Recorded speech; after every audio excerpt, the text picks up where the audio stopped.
yourself, all these things that we have mentioned. And to make matters worse, in my case, I was also an orphan. So which makes it, the odds are just too difficult, to move from there. Next slide, please. So my presentation, I want to focus on 3 lessons, things that I've used and things that I've done, because I've given you the gloomy side and a snippet of the good side, the organizations, the numbers, the connections, but maybe the question is, how do you get there? How do you start from a dream to, I don't know in my case it's Zvichaita or I'm also still on Zvichaita Chete. Because as you go up, you get ambitious, you get hungry more and more. So I'm going to use what we call the game theory. Then we'll look at, so the game theory is a popular theory. I think it's being promoted by Professor Xiang. He's from the US, but he speaks a lot about the game theory and how history is active. Things which we define as, we still define in the future. So on the game theory, it's just a decision that you make, because life in itself is a game and it's being played by 8 billion people. So all of us are part of that game, whether you like it or not. There are 8 billion people competing with you for the same customers, for the same job, for the same visa, for the same everything. If you are single, there are about 1 million men looking for that, going for that same girl, and things like that. So it's a game. Whether you like it or not, you're already in it. It's like that game from Netflix, the movie. You are forced into it. But when you are into it, you cannot quit. You cannot say, I don't want. So this is what you just have to know, that life is just a game. But this game now, you have to decide which league do you want to play in. Do you want to go to the World Cup? Do you want to play in a local community league? Where do you want to go? So we are now looking at the opportunities which are around us. So you choose. Do I want to go for the big things where there will be headaches, or do I want the small things? I want to look at things like employment. Do I want to be employed, or do I want to employ other people? Do I want to create employment for others? You are not thinking of scale. Do I want to go local? If I invest in Paradise, do I want a business which will only solve challenges in that locality? Or I want to go regional, I want to go global. So that's what we are supposed to start at. You're supposed to look at, okay, I'm already in this soccer field, which is called the world. How far do I want to go? What do I want to do? Yes. So the game theory says, in this game, the rich will always be rich. Then the poor will always be poor. It's because of those decisions that you make.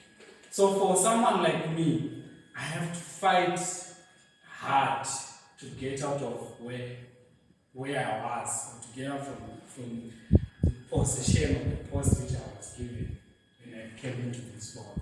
I was put in Marondera, I was put in Anniah, I was orphaned at an early age. So I have to decide now to say, okay, this is where I am. What should I do? So what I do now is I start picking from the rich. I start looking at what the rich are doing, and I start admiring it, I start liking it. So I had friends in Yemen. Life was good, life was easy. You just wake up, go sit on the bridge, come back home, have your brunch, because normally you have 2 meals a day. And in the evening, you have the last meal. So you can choose to be like that. But you start looking to say, is this the life that I want? Every day I'm always here. And in Yemen, we used to have a generation ahead of us. People who were like 10 years older than us. They used to call themselves Papa. So they were Papa bridge. Those are the guys who were smoking, drinking, and things like that. So you're all looking at them and saying, do I want to be a Papa when I when I'm at that age, I want to be different. So one thing which changed in my life was to join a church, join a celebration church. So that gave me exposure now, because when I was now attending the celebration church, the church would sometimes host people from come and talk to us. And at times we'd also go to Harare for some conferences. So your world slowly is becoming bigger. Because at my school we never used to have fancy school trips where you can go to England for walking. You would go to Scotland, like the St. John's boys, you go to Scotland to play pipe. So you see, their world is already broader than yours. So for me, it was the church. So now you're looking at these guys. Yeah. Okay, so actually, the world is bigger than your man. So you go out, you start exploring. Now you're challenging yourself. So there I just put the picture of Ellen. Ellen started off from South Africa. His dad was very rich, so he managed to go through a good school. He started a small business, which was creating a video game. He sold that business, and from the proceeds of that business, he started PayPal. So you see, it's just from a position of privilege. One thing is building onto the next one as he goes. Now he's the first trillionaire. So, yes, it's a big word, but we must also talk about it as we are also talking about the boy from me. Because remember, we said life is a game. I said 8 billion people. So in those 8 billion, Ellen is there, freedom is also there, you are also there.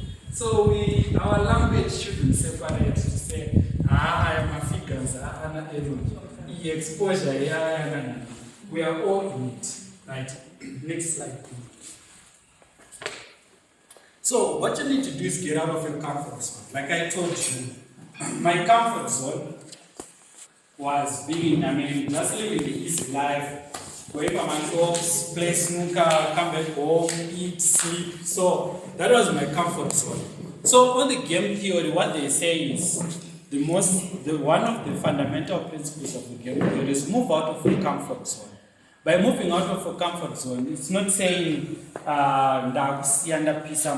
it's just you're just moving to something challenging, something which will make your life bigger and broader. I was at a family event just a few weeks ago. And the head of that family is a very accomplished person. But he said something which didn't sit well with me. He said, I don't keep friends. Move on. If you look at my life from 1994 to date, I only have one friend, which is my wife. So you see what that creates, because they are talking about the rich get richer, the poor get poorer. What it means is he's not setting a foundation for his children. So he's rich in his own right, but if he is to die, his children don't have a connection, don't have a network. Because they don't say, but now coming back to my own life, yes, I moved from Marondera in 2010, but I still have friends, I still have people, I still have guys who have organized such a brilliant event and think of me and say, please come and talk at our event. If I had not maintained these relationships, maybe I wouldn't be here. So I moved from here, then I went to Harare. In Harare, I worked as a civil servant for 10 years. But also when I was there, I was very privileged to be in a position where I would travel a lot around the world as a civil servant. So I was now also, because I'm now at a government building in Harare. But in that government building, I'm now traveling to Europe, Asia, other African countries. Then I'm now seeing a much bigger world. Remember I was saying we're all in a game and we are all equal. So I'm not seeing things which are outside of Harare, I'm not seeing things which are outside of Zimbabwe. That's what made me think like, this civil service job is not good enough. I think I need to change, I need to move. So one of the things which helped me is I applied for a US government-sponsored program, which is the Mandela Washington Fellowship. So I was accepted, I went to the US before I quit my job. So I had to write a resignation letter whilst I was in the US. because I knew now I'm being exposed to Chicago, New York, Washington, D.C. And I'm thinking, as a civil servant, I'll go back to earn $250. No, this is not going to work. So I quit my job without a plan, without a clear plan. But what I had was just that big vision. Because I was now seeing these things. I was now seeing how fast-paced this world is. I was introduced to a meeting in 15 minutes. I was introduced to a meeting. Then I was told that you only have 15 minutes to introduce yourself, to sell a dream and everything. So I went into that meeting. I was well prepared. I don't want to lie. If you go into my LinkedIn, I posted an article titled The Ivory Tower Boys, because this was with USATF directors in Washington, D.C. So we went there, the two of us. The person who set up this meeting for me was a guy from Kenya. So they liked the Kenyan guys. They liked the Kenyan person more than me. And we knew it. So what he said to me was, my guy, I don't have to say much about myself. Because these guys, they've already given me, I think they'd given him 30,000 and 50,000 in different funding rounds. So he said, I know qualify for 100,000. But you are not going to talk up here. So in those 15 minutes, let's structure it this way. You talk for 8 minutes, then I talk for 7 minutes. He coached me because he came 30 plus 50. I don't know. So I went. My name is Freedom. I'm from Zimbabwe. I cheated. The guy said, no. Don't waste your time. Don't waste your time. Actually, we are not interested in Zimbabwe. That's what I was told. Straight up. We're not taught. Because take a test 8 minutes. Remember, Ndandapi were 8 minutes. And then deny your opportunity in 30 seconds. Just what my name is Freedom, I'm from Zimbabwe. Then that was it. Wakatoranga. So that was Mandela Washington Fellowship. Then the other thing which happened was, this is now when we were looking at your vision, your dream. Then you are like, you start seeing now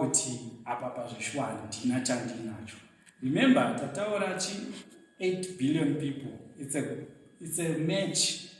This person in Washington, D.C. doesn't care to an offer. Doesn't care to a civil servant. Doesn't care. So it teaches you to be also selfish when you are now in corporate. I'm sorry to say this, guys, if you are Christians and you are saying slap one chicken, yes, it's good. But the word there will slap you and kick you. So you have to be strong. Eh? So I then went on to another funding round and I was rejected. But I had this vision, Fleet Plus Scientific. We started this business in 2013. I started it as a side hustle, because I was a civil servant. But when I was there, I told myself, no, the world wants my solution. So I wrote an email and I quit my job after rejection. This rejection in DC was the second rejection in 6 weeks. So I was rejected twice in 6 weeks. But I had very strong conviction that my idea, my vision was going to make a global impact. So I came back with nothing. One thing which I started doing now was to volunteer. If there was any voluntary opportunity, I would volunteer. I mentioned about African Meteorological Society. I started volunteering with them in 2022 when it was just starting. And I wasn't being paid anything, but I stuck with them and I grew with them up to now. We are now working with those big organizations that I mentioned. So I started taking these leadership positions on a voluntary basis. I had a vision, I was rejected, but I was also quite sure that all these rejections, yes, they're there, but I deserve a seat on the table. So I started participating in global pitches. So I did my first pitch competition, because you need to also, when you have an idea, you need to sell that idea. If you are married like me, first of all, I had to sell that idea to my wife. Because I had to tell her, zero. So she's the first person to listen to my speech and say, all right, see, I'll take care of the family. Then you have to sell your idea to your customers. You now need to be able to believe this around, to attain a product. And then you have to sell your idea to my partners. You have to sell your idea to my supplier. You have to sell your idea to a distribution chain. That's okay. The next slide. Then secondly, now, the Mamba mentality. Mamba mentality is just be better than what you were yesterday. Like I said, I was rejected twice in 6 weeks. Imagine in my first rejection, then I get a give up. I wasn't going to be rejected again in DC. So I kept being rejected. It's more like soccer now for those who are watching World Cup. First round, every team has got 3 games to play. Every team has got three games to play. Remember, it's a game. We had 8 billion players, and the match, the pitch we are in is 1. So every team, what you do is you can pin the first game, you can tamba, you can over 6-1. And you can 7. And you don't quit. You are needed for the second one. You're not going to pin the but you're not second year. So the Mamba mentality is, I took it from Kobe Bryant. That's why I like athletes a lot, especially athletes who play professional leagues. Unotamba match nas unimwe Wednesday. Nasi wajikiwa. How do you process it mentally to keep going? To believe in yourself that I'm going next game and I'm going to make it. And then trash talk in game. People always say bad things at you. Like I'm telling you, those guys, they didn't care about it. They just said in 1 minute, oh, it's okay, thanks, Nyarara. We are not interested in Zimbabwe. You know, it was political, it was whatever is happening. You don't have time to justify yourself, to say, no, but I'm a good boy, I'm a Christian. You don't. I went, you know, before, now there's Procurement Regulatory Authority of Zimbabwe, PRAS. Now PRAS is doing online tendering system. Back then it was in person, you would go with your papers in person. So I attended, you know, as a rookie in sport is someone who's just training in the main team. I went to my 2 rookie tender opening processes. Guys, the world will chew you. So I went to this tender opening bid. I think there were 4 companies. I submitted my bid. Then we waited for the process. Then they start shouting, who you free for you? Wow, you know. Then the other lady with company said,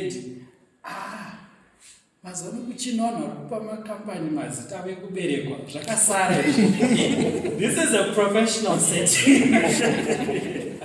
And remember, this is the vision.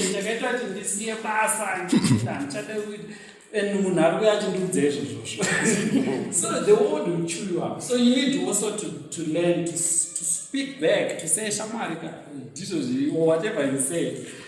So the world is not going to be nice with you. The other time we went to attend the opening process. It was for buses. Because we had a partnership, we had taken some buses, it's a whole lot of things there. So we're in the car park waiting for the tender closing and opening time to start. Then came in like a Mercedes-Benz S-Class. They were parked on Mcee. They got parked right next to us. Guess who came out of the car? Headmaster came out. Not the owner of a company you attend bid and I have a bus. So you already shown what my guy what to lose out there. This is where the ex-job car and we are looking at this car, we are admiring the car. Then the client is coming out of that car.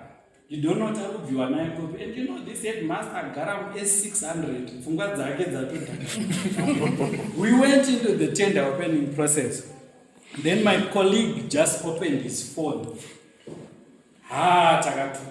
Why are you taking? Because these were big players. We had Inter-Africa was trying to sell a bus to this school. We had ourselves, then there was Zvichaita, other companies. You know, when a tender was so unfair, you don't complain. We started praising that guy because level, and you cannot hate Marondera. So you see, life. So that's the Mamba mentality now. Mamba mentality now is when I came back and I started setting up my business. One thing which I was doing everything on my own. Everything on my own, including the registrations, publicity, customers and everything. So I would wake up at 3 a.m. every day. I would start work at 3 a.m. and I would knock off at about 7 p.m. So that was my life for 1 year plus. I faced a lot of rejections. I faced a lot of struggles. I was learning whilst I was doing all those things like how to prepare yourself for a tender, how do you talk back, how do you, all those things. I was just doing everything by myself, but I had self-belief that I would make it. So one thing I faced in that 1 year when I was operating from home, because our business is mainly business to business. We mainly deal with other businesses. So you see how difficult it is. It's not like you're selling to individuals. Our clients are huge corporates.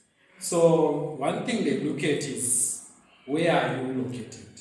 I remember we're trying to sell a product to a company in Zambia. Then a Zimbabwean who is not doing procurement for that company in Zimbabwe, in Zambia, called me and said, I thought it was going to be a good deal. So we stay in Masasa Park. Then he said, tell me something. When is Masasa Park turned into a commercial property? You should be down. Because he said, Isuzu will only procure from registered established companies which are operating in corporate commercial buildings. So I was labeled. So now think of it, guys. Now we'll start out. Then you meet people with such attitudes, how difficult it is. But because your vision is strong, in that year I tell you, we closed deals with UN, we closed deals with AFTB. I made 75,000 from a bank. No one did that. Yeah. So with that money now, I was then able to pay 6 months rent in advance at a commercial place. Because I have peace for so now I know but now for this kind of setup, for this kind of provision and structure, I cannot operate doing Kumba again because of the nature of our clients. But this is not a bracket advice. Business please. Because it helps you cut my costs, you travel there. Imagine I was working from 3 a.m. I was able to do that because I've just moved from one bedroom to another. Imagine what I would travel when the office and so it's not a bracket advice. Now, because you're there, you're grinding. I had to do my follow-ups for my clients. I had to travel.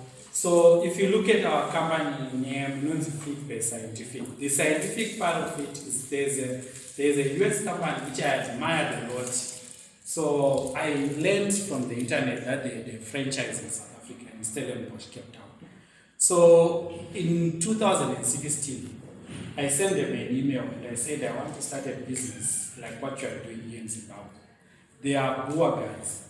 They were very welcoming. They said, if you are in South Africa, please come to our workshop and we'll teach you everything that we do. So I went to Stellenbosch. I traveled by bus to Johannesburg. I got onto a mango flight to Cape Town, Stellenbosch. Then they showed me what they do. That's where I learned first and practical what my what my business does now. And that's why we borrowed the name Scientific. The name is called, the company is called Campbell Scientific. So we borrowed Scientific from that. Because we're so gracious of me to say, come and learn. You know, someone who doesn't know you, they just like you and say, come and learn. Then lesson number 3. This one now, send a signal. So this I borrowed from a book called Founders by Jimmy Soni. It's a book from what they call the paper mafia.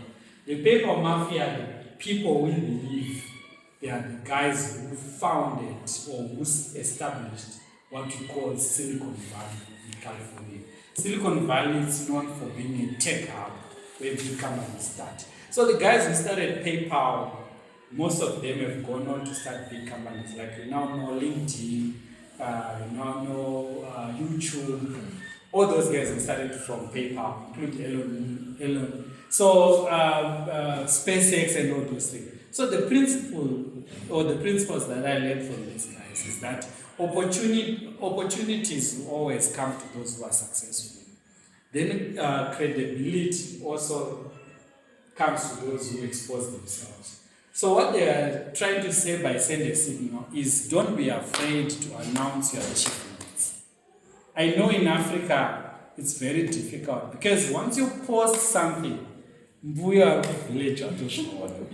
once you post something, you know, so it's very difficult. But I tell you what, don't be ashamed to post. You know, people have got these myths and things like that. But what I've learned is that post a chimka, yes, it will attract the bad and it will also attract the good. But you are not focused on the bad, you are focused on the good. So what these guys would do is, for example, in my case, when I was moving from my bedroom office to a corporate office, we made a big announcement about it. We said we are moving our new location. You know, now as one chat GPT, you can say chat GPT, help me write sweet words about this. You know, someone, that guy in Zambia, I tell you what, that company now, they are now our return customers. They are buying from us again this month for the second time. Wow. Because they saw that post, we are now moving, you get it? So you are now moving to a high market property. So your customers are telling you, that person is operating in Highlands. So you are building credibility in yourself. My partners will start saying, Saka, it's good to partner with this guy, you know.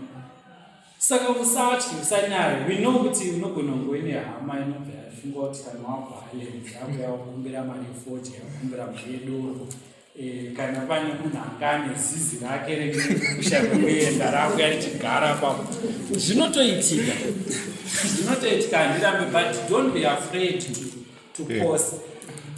My opportunities anouya kuvanhu vari kusucceed in life, and so it comes. We started with supplying one weather station into one school. But now we are supplying to big corporates. We have recently supplied to Caro Platinum.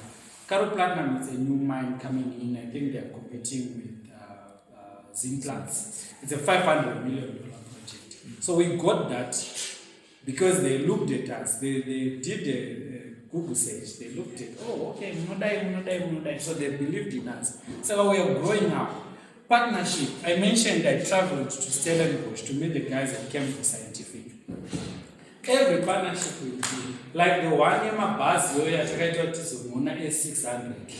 We made a big announcement about it. People said, okay, these guys are in weather equipment, but they are also doing buses. So you don't say Marondera, when you're out there, you understand. Send a signal. It's called the manufacture momentum. Right. Even if you are selling sweets, pakauya someone big and buy a sweet from you. And let's say one of the biggest persons in Zimbabwe, or your MP comes to Pamsika Pako and buy a sweet from you. post it. Say our sweets have reached another level. We are now reaching a momentum where even MPs cannot exist. You see? Don't say MPs. It's MPs cannot resist. So the next person I'll what? Mr. Kundono to take a sweets. You know, people would then come and buy. That's just that. People say a lot. I'm not saying lie where you are not doing anything. Then you end up cooking people. But what you're doing, because you're talking about a dream, right? You know where you want to go. You know, utengesa one sweet, but uchada utengesa ma sweets. And you so start speaking that language, ma sweets. Awards. I'm not a fan of awards because. You know, I've had a lot of people send me my message with tipo 300 we couldn't award and things like that. You know, but I want to go back to issue here one where we could DC where Rambira. But this year I got an award from US State Department. US State Department is like the foreign affairs of US government. So those guys who rejected me, I got something more significant than their own organization. What does that do? That then attracts good attention, like big organizations will come and say. So that's when I received the award from Hotel. I was invited to the embassy and things like that. So vision yako, as much as you believe, I believed in Kuti, I will make it. So even they rejected me in 1 minute, I knew I was going to come back to DC. And I was going to come for a much bigger thing. I was aiming for $10,000 in that 15-minute call and I got value. But I came back more aggressive. So nothing is too big. You don't say apply for my loans. Some people say, I don't have collateral, I don't have cheap. Approach on my loans, my grants. There are different funding methods for your business, for you to scale. Apply. Don't reject yourself. And I don't qualify. Let those other people reject you. Fellowships, like I did the Mandela Washington Fellowship. There are many fellowships because that will help you broaden your scope of the world. We are talking about coming from Marondera, but we want you to achieve a mindset you owner those 8 billion people, not just see your customer base in your Marondera and your positions in my boss. Don't be afraid to go to my boss and say, please, can you promote me? Apply for a new job and things like that. Contracts, tenders, partnerships, like I mentioned, Ethel and all those things. We still apply even to date. I then learned in businesses, people sit down and say, okay, what's our win rate in a tender? Ours is still maybe 2% and things like that. But we don't stop. We just keep doing. We just keep applying. Then coming for all my mindset. Zimbabweans can compete globally. Coming forward is where I'm saying to those DC boys, I'm coming back. I'm coming back. Now they're inviting me. Now I'm saying we are at par now. You refuse me 8 minutes, but now I now determine when you talk to me. Right. Small towns can produce world-class leaders. We have a lot of guys doing big things. Like I am a lot. There's a guy who is now head of Zimbabwe. He was at Chirombe. I went to Peter House. So small town people can achieve world-class stuff. So Mashumba is doing well, exporting agricultural produce and things like that. Then every dream deserves a fighting chance. So it's not going to be easy. I couldn't say the nitty-gritties, the contracts, also the level of enemies that he had. My enemy change of quality out. As you are celebrating me here, there are actually people who are going to post it into Marondera. Not to far those kind of things. So don't shrink, don't self-reject, pursue opportunity every time, don't rest. Every day, that's just the push. So, next slide. Okay, then balancing the dream. So this is very important. Like I spoke about the guy, akataura pa family event, kuti ndinasiya ndatuka wanhu inini. So family is very important. You must spend time with your family. Faith, you also spoke about Bible, health. There's going to be a health session I think this afternoon. It's also good to keep in shape and things like that. Then community, you must be someone who's relatable, talks to other people. Business is also important. But I think if you talk to my wife says, I think your business is very pamsoro, because you have one, because I never forget you. But you continue. This is it. Faith, my faith, family, my health, community, which is all of us, and my business. I think that was my first slide. Okay. Yeah, this is just a challenge to you guys. Say what are you dreaming about? Write it down. Ask questions. If you're coming from here, whatever you're going to learn, don't wait too long. Act on it within 7 days, because the world is not stopping. We say it's a game of no time, and I think our time is particularly active. I always say we actually had too many projects, and by the time we start cut down, because you can see its energy, and that now is different from what I was in 2016 and things like that. In 2016, imagine I went to Joburg, near bus, all those things. But now we are to travel because of all the time at our next week. Yeah, final message. The courage to begin is all you need, basically. Just to start, say, I want to do this. Dreams only work when you do. You don't dream and keep sleeping. You have to wake up and act on your dream. So that's it from me. Thank you, guys. I wish I had an hour and a lot of good stories to tell you. But I think we have requested that already. All right, thank you so much, Freedom. But before you I think we had a lot to learn about, right? And I think he also made us to have a bit of questions, right? Anyone with a question for Freedom before he sits down? Or he did a very good job, and we are in thought, and we are in reflection. All right, well done, Thank you. All right, so I just want to touch on something that Freedom spoke about. Sometimes we are holier than now. Instead of forgetting that everything, I've told even, I'm a teacher by profession, I've told my students that everything, businesses, everything began from the Bible. There was business in the Bible. That's why God talks about contracts, owning a contract, owning something, a vow, right? So they did it in a different way, in a different setting. They didn't have AI, they didn't have contracts as we have them, right? But there was business, there was cheating. There were people who that's why they also used to take the lot, right? Because they were contenders for things, right? So they would cast the lot. So he spoke about something and he said that you have to be wise. You don't have to say because I'm a Christian and I'm coming from that. The Bible talks about being shrewd.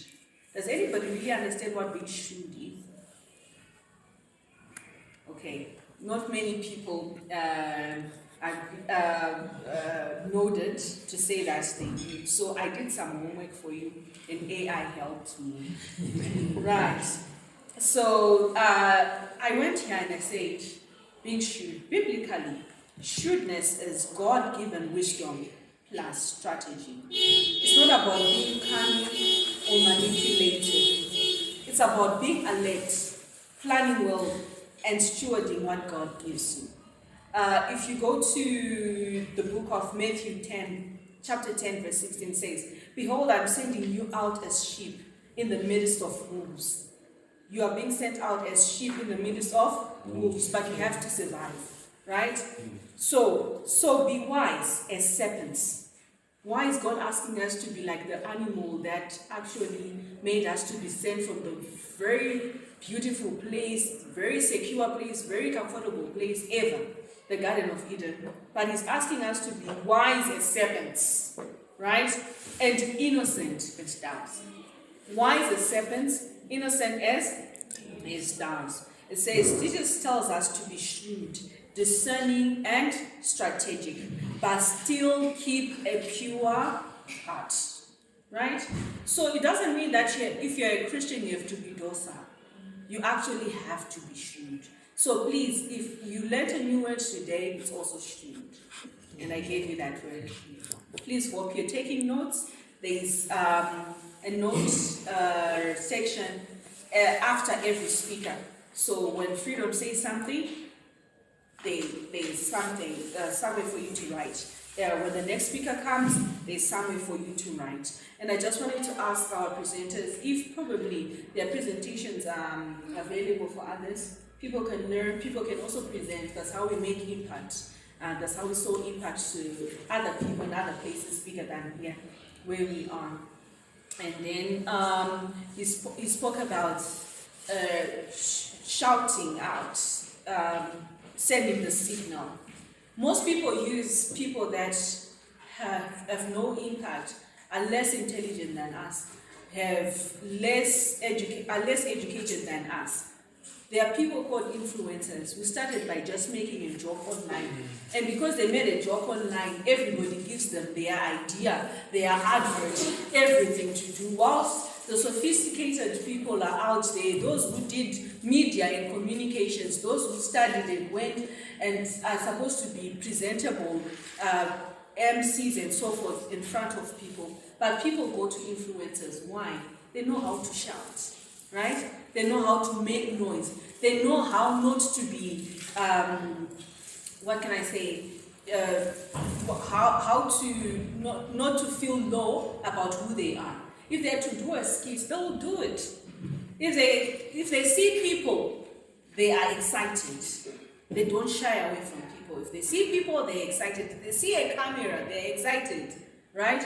So we need to be those people. We need to borrow something from them because they know they have nothing else except for what they can say in front of the camera, the joke that they can make. But we have more. We can still make the joke and we actually have businesses running. So let's combine the two together. Sometimes borrow things from people you actually think are lower than you, right? So thank you so much, Freedom. I learned a lot. I started writing late because Samantha reminded me there's somewhere to write notes. So I started writing late. So imagine if I started from the beginning. Thank you so much. As we move on, please note that. Wow. Just say wow. Wow. That person sitting next to you. Just say wow. Wow. Wow. It's good you are here, and let me observe all protocols and start by apologizing. I'm not the one who is a late person when I have events. But my mom is not feeling well, so she had a few episodes during the night. I had to run with her and to really help for myself and the doctor to understand what's going on. But it is well, and I had to take the role and make sure I am here. And thank you so much. Thank you so much, Samantha, for inviting us here. I always say us because Ethel Mupambwa is a team. Right. In its word. Right. You can see before I even had to be here. Right. Things that already spoken of themselves. So I hope how many minutes do I have on there? I don't 30 minutes. But I have time, right? Apologies for being late, but we are here. It's a Saturday after all. And I love it when we are a bit of a small gathering because it really feels cozy and we really learn from each other and we can interact directly. So, yeah, when Samantha told me she's said small town girl, I added rural there. I'm like, freedom, I'm coming from Nebudzia Gope, the dark and dust streets of Nebudzia Gope. And she said, let's talk about the grit in the middle, next slide. So I said, before I talk about the grit in the middle, like what Freedom was saying, I thank you for your story. You know, when you're out there and you're thinking you have a story and you're thinking you're all alone, but look, when you meet others with stories, you get to appreciate to say, oh, wow, this is beautiful. I'm coming from the dust and dark streets of Nebudzia Gope. I'm no mazama jokes such a Gope That's us and Irkusita Zakare right now in front of you. And I grew up in a polygamous family. My father was a businessman and polygamist. I think we are counting 23 to my siblings in our family. I can tell you a whole lot of it. And his shops there in Nebudzia Gope were written Chiwara Stores and Sons. Wow. And sons. And sons. Yeah. Not even his wives. Yeah. In many of them, it was the sons. So what more we daughters? We were not even there in the picture, in that dream of my father. There was no electricity, it was darkness. In Nebudzia, dark and dust, you know. But I had three things that I admire. And look, I admire it when I meet fellow entrepreneurs, business people who talk about family. I had a family in as much as it had drama in it. But to me, you know, that's all I had. I had a faith that bigger things were very possible. And a stubborn refusal to accept that where you come from should really decide where you end. That I can tell you about it. You know, why I say I really admire that I had a family. I knew even there from Nebudzia Gope, others would then grow orphans. And they had no one, not even anyone to quarrel with. Imagine. But I admire that there were so many children coming from many wives, and my father was trying to make sure his polygamous setup is well balanced. So you will not stay with your mother, you go and be in the heart of my Nini. So the balance was that if you treat some woman's child bad, remember yours is also in another some woman's kitchen. So it balanced us as kids. We are very close, you know. So I admire that. And for me, I had the faith. You know, telling you about him looking up at his sons, it was to an extent that my father would only pay school fees for the sons and not for the daughters. And what would I do? That zingwa chikoro pai. Ndaenda kwavari kuna baba kundari. Ndoti but ningi ndinomukunda. Ndinotomukunda zvekutoda. You understand? So for me, I had this faith to say no, but it can't be like that. You know. So when I passed my grade 7, 4 units in such an environment, I won a bursary. And the Catholic priest in the area took me to a boarding school, St. Francis Assisi High School in Chirombe. Wow, it was my first time to be in a third road, guys. But taking me to school, to the boarding school. You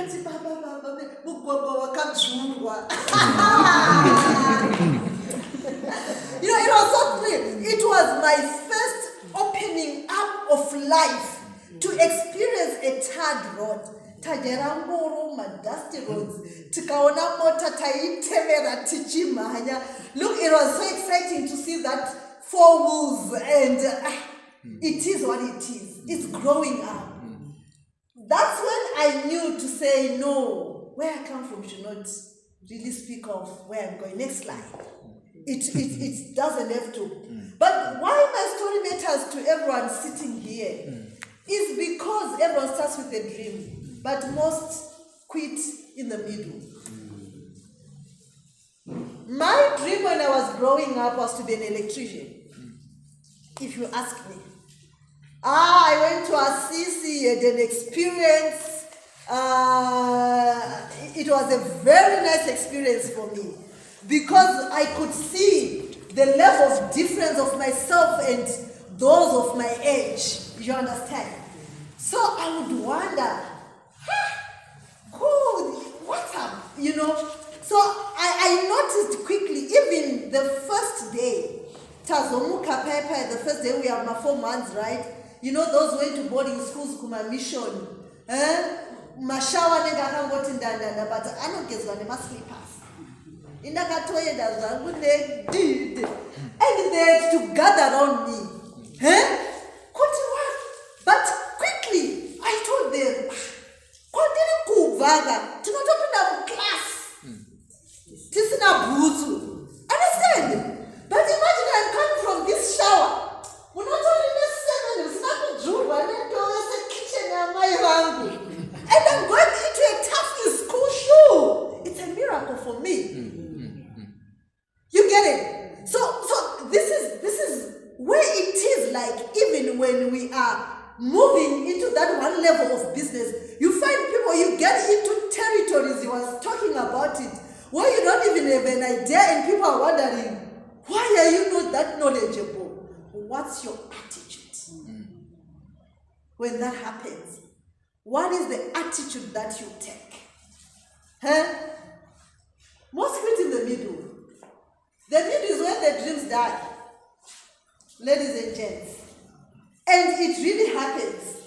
It's not at the start, because when you're starting, in your head, everything is very, very possible.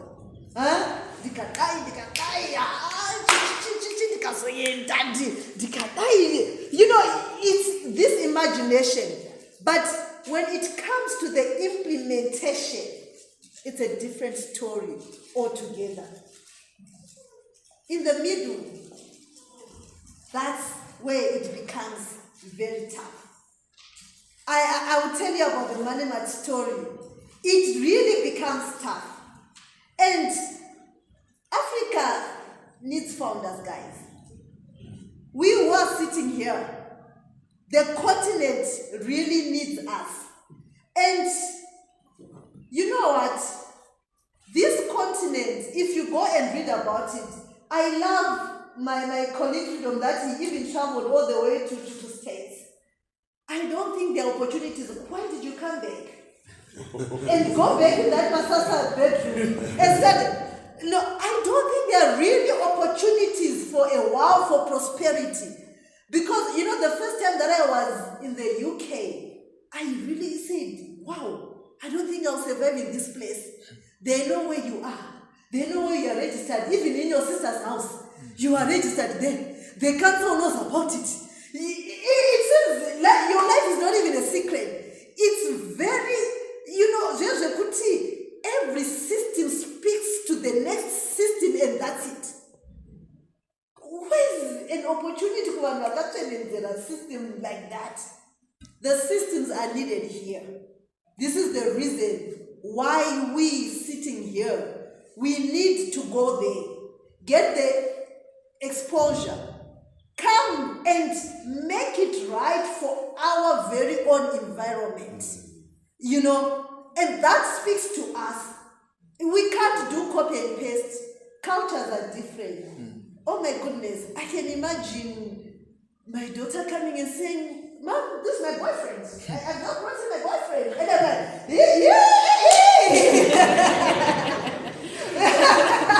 You see, so it just relates to us as a people, if you have seen something out there. And the backgrounds are not our destiny. This is, I'm proof standing here, guys. And I said, oh, really dressing in that dream. You know what? When I read the issue of dressing, the imagine a Michelle Obama in such. I said, it's me who will be just getting on stage and really sitting on the chair and butter my phone. And it's enough. Waiting for people to start asking questions, and I'll be answering my opinions and the like. Look, am I not looking good? Wow. Ladies and gents, proof I have a proper story. I'm talking about manual finance, next slide. And I thought especially talking about that grit in the middle that I was asked to talk about. I said I want to share with you the life timeline.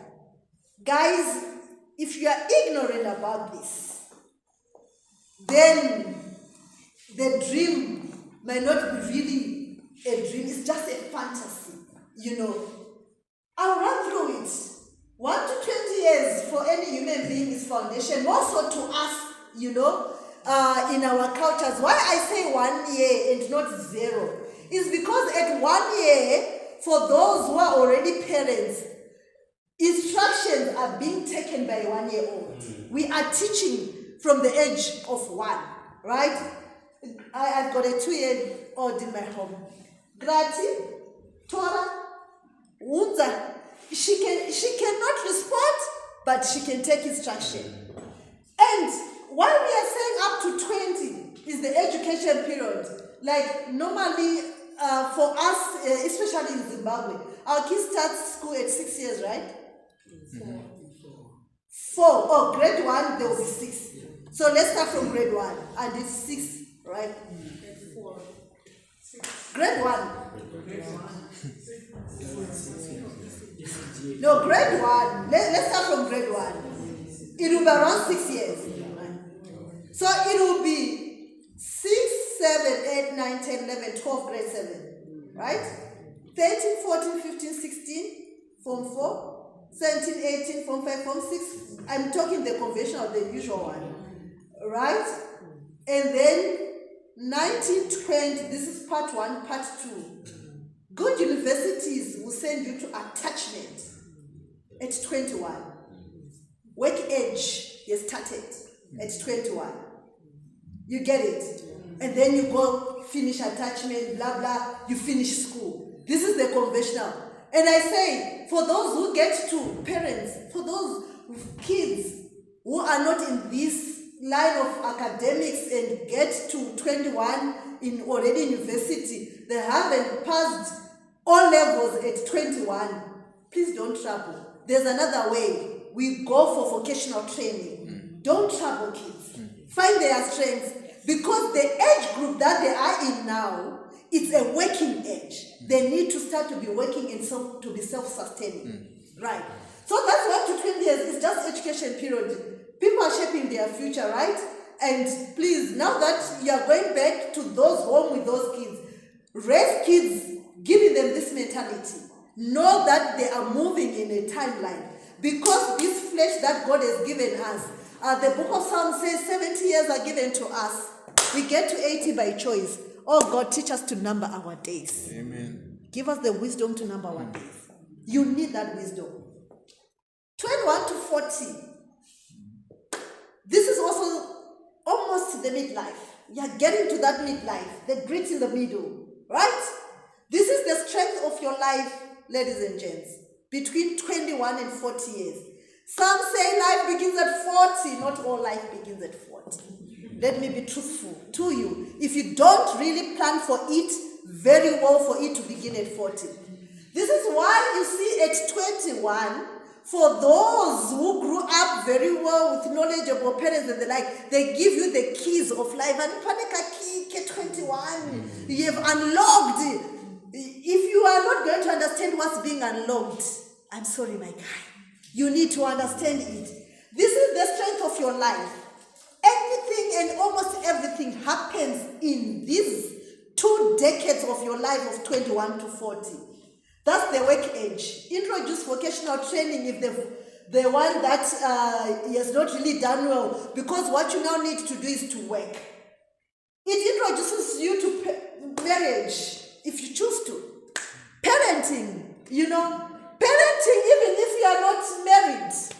I tell you, when I'm looking for a helper in my home, I don't want anyone who is less than 21 years of age. Dinenge nangopiwa mana wandichatoda kuzofollowa kuti komama kutama vainini panze komuchachaira rini. You understand? But for someone above 21, I I know I'm talking to an adult who can take instructions and follow and be okay. So, she's already parenting my own kid. So parenting comes into place.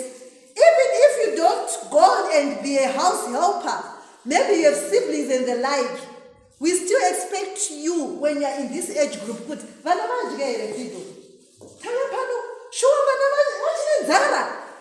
Because you're in that age group. You get it? Children, education is now more of an advancement, right? And you need financial discipline and to be able to understand your true self. Dreams come at this age. They start to get clarity. They start to be very clear for you. Why? Because for someone else taking conventional, powatenda ku university, Ethel, zvekuita electrician zvatoramba. Anditi, iwewe wakutoita Bcom Finance. I was put in the science class at Form 3. I had A's in mathematics, biology, physics, chemistry, blah, blah, blah. Right? Form 4 yapera, ndadzokera kuBhokwe, marriage yakatondibirira. At 16. And it's not unusual. I'm growing up in this thing, right? I'm asking my father, Baba,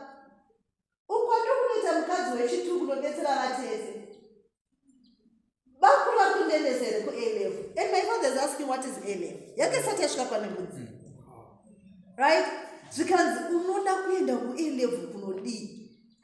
You want to mkazomu. Unozoshala nguva ine mwanangu. Do you understand?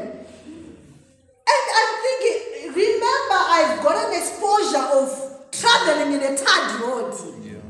Out of everything. I'm like, no, there's a Form 5 and a Form 6.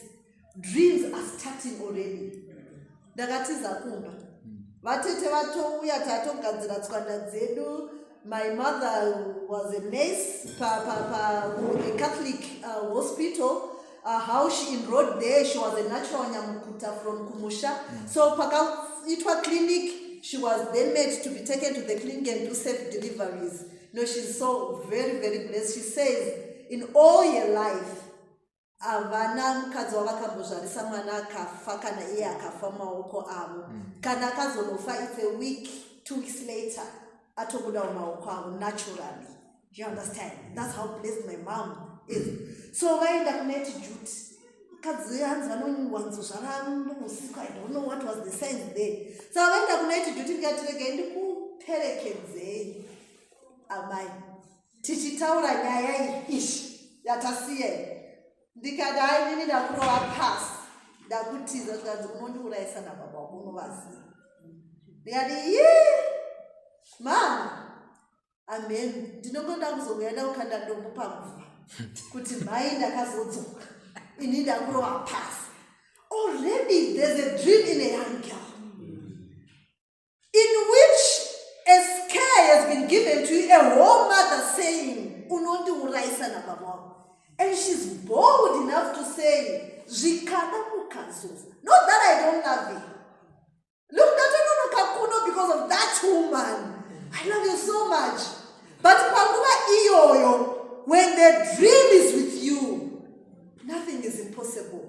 Chokwadi ndakarova pasi anozombozokera kumba kupinda mama bhazi ekukwana kudzi anofamba usikuka anopinda mararo mu1 AM 2 AM mubhazi ndikati kunako ndakanonziza kuti mwana wamudhara chwari chanopiwa bani nababa wako ikoko inini ndikuenda mahani.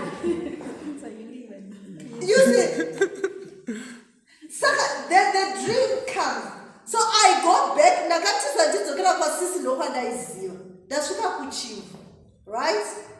Ndikuda kuita MPC yangu zvakanaka naye. So my sister had been married to an accountant, banguru vangu. Saka vazofonerwa banguru ndovanga vari richebo kuti mwana svika kunokatudza tatiza chichichi imba yemaudza vari kumusha kuti vasaripota kumapurisa because mwana ari kuno. And besa rake ranga rakapera hake Form 4. But headmaster vabvuma on his account to take the Form 5 and Form 6 because Ethel is good. Ethel is intelligent, is excellent. I carried that statement, I'm intelligent, till today, I boldly say to you guys, I'm intelligent.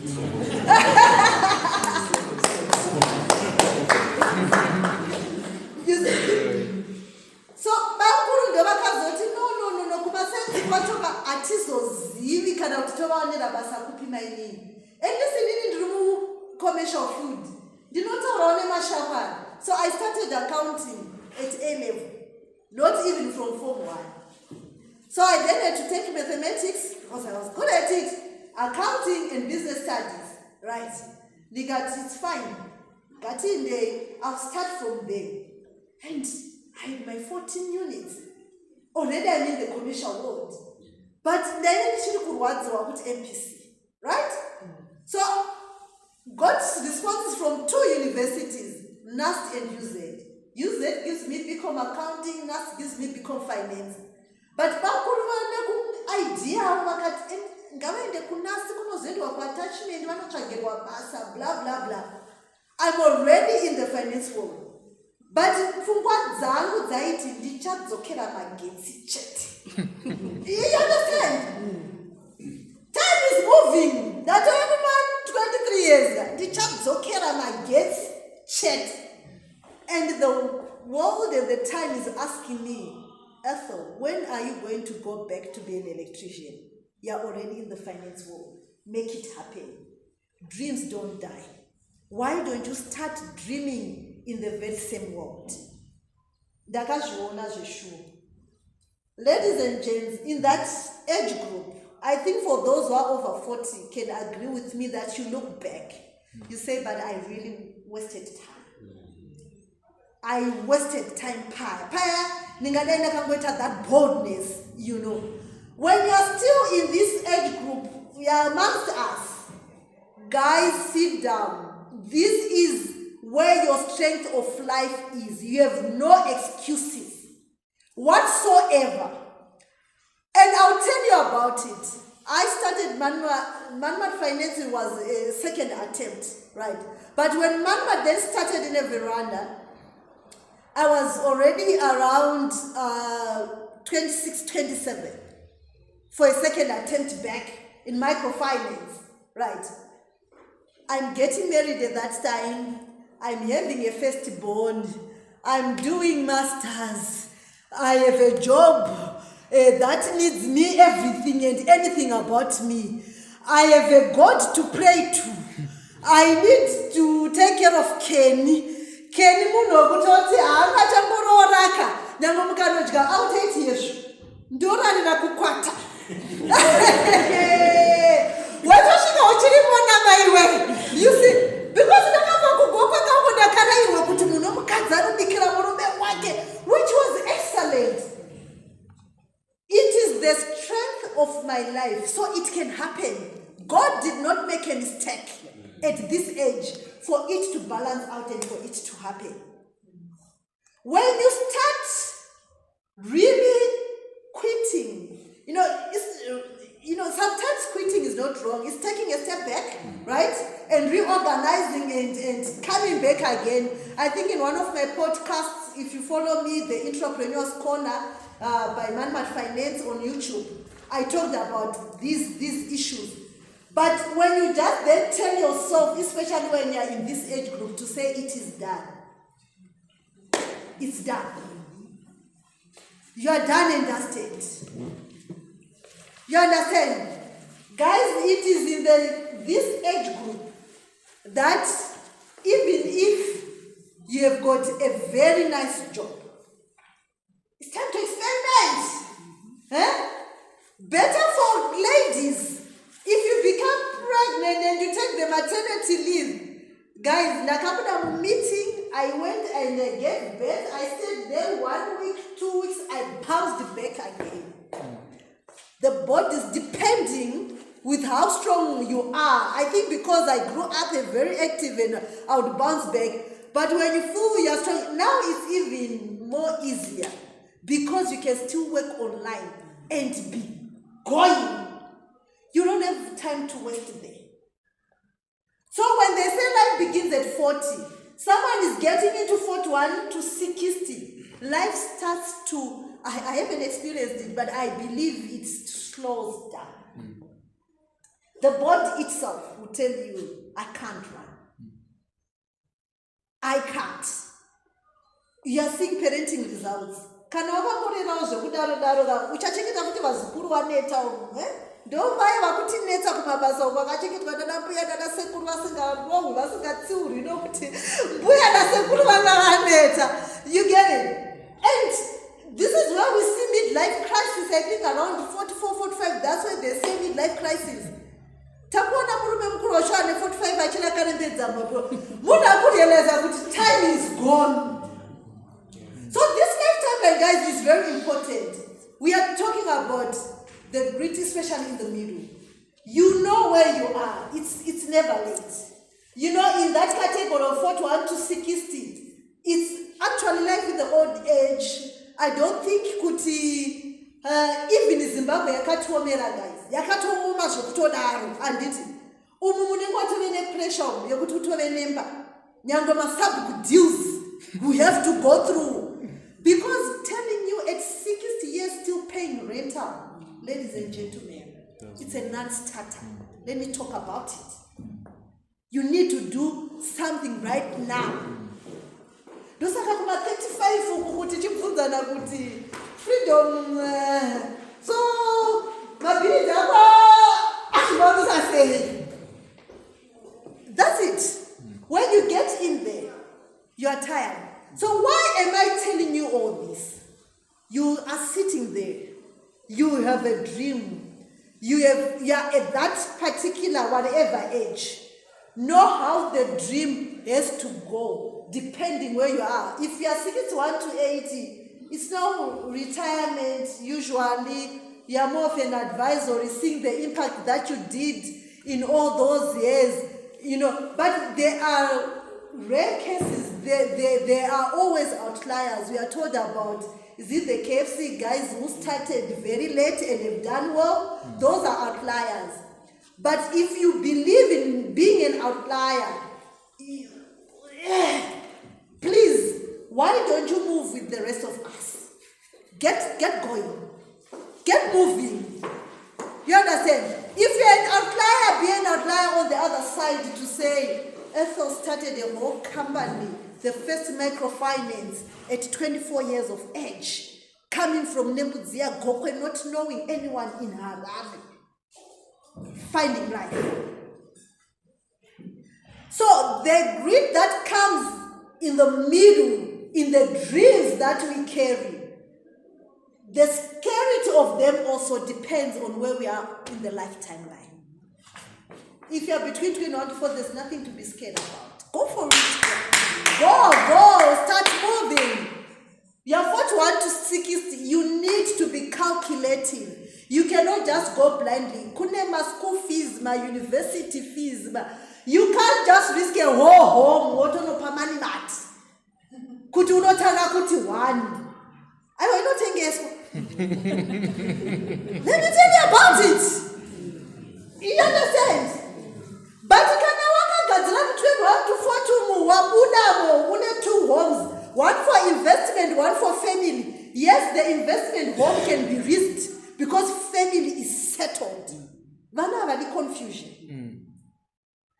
So that dream, when you're in that 41 to 60, I'm saying the grit is on proper planning. And this now decision, it cannot be made all alone. There are a lot that come with you. Next slide. I'm coming from a small place. But I had big questions, you know. Now that I had come of age, now I'm very knowledgeable. Grace located me to know about this life timeline at a very good age, because I started knowing about the life timeline at 24 years of age. You know? So I sat down, I said, no. My life will have to begin truly at 40. In any case, I'm retiring at 40. I retired, guys. Clap hands for me.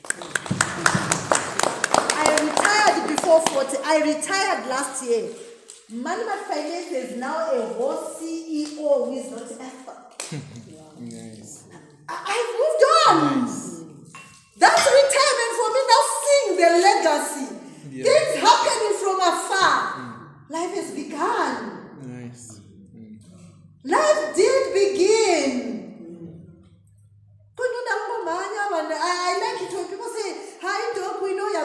this and I'm spending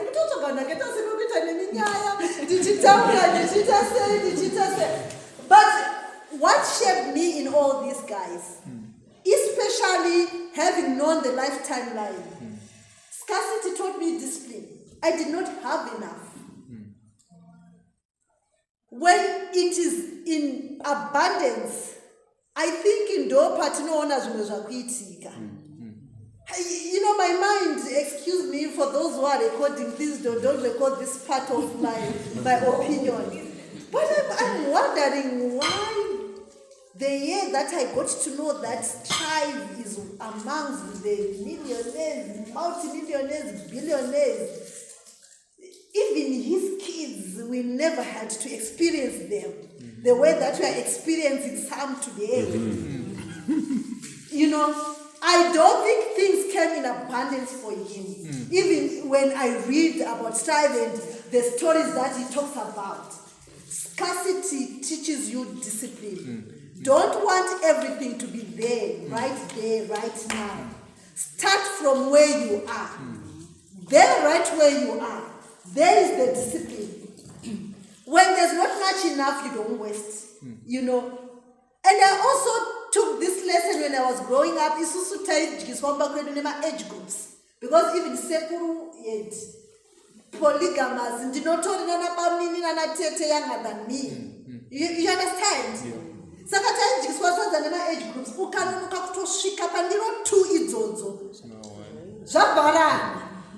so you ought to be there. And you also need to be eating very fast. Knowing that these resources are not enough for everyone. You just have to take in that you can take in and quickly and be moving. So, ladies and gentlemen, yes, they say in the middle, that's when failure starts knocking on. But I think that's where success starts defining, right? You, who you are. Because there will be no more resources when you're getting there. Not anymore. And community taught me to be responsible. You know, Kwatakakura, you were a daughter of everyone. Waitoro, waikok, village, wabati kids, wauchida. Waitoshika kumba watonaka kudara zekuti. You understand? So, the manner that you are going to carry yourself, even in business, even in anything that you are doing, ladies and gentlemen, you need to take it with the responsibility that it requires. You are responsible. You may think, but responsibility. There are younger generation that are looking at you. Pachkoro chaipo. You know, Veronica can testify. My former boys are just my former 6 boys. Yeah, I wish I was in a school setup. So responsibility carries you to where you want to go. And when the world really feels far away, you learn to walk towards it with so much purpose. You know, when things seem vacant, is that distance? You know, I can imagine what freedom would be feeling in 30 seconds. I can relate to that. I can relate to it. But these are the things. Faith taught me endurance. Guys, as for me, my God is an amazing one. You know, inini hangu andina mwari waningi ndine wangu chaiye wa Ethel, mwari wa Ethel. You understand? We're face to face okuti there are times that I don't even have to pray. Ndinotoita zvekutotora chair. Kuti mwari galaya. Let's talk about this issue. Muripo, you know, let's talk about it. Zvichaita so. My intention was A, B, C, D. You know my heart. I was doing. You know, I get that satisfaction when I have a conversation with God, especially when I make him sit on a chair. This is me. You have your way, I believe. But this is me. Can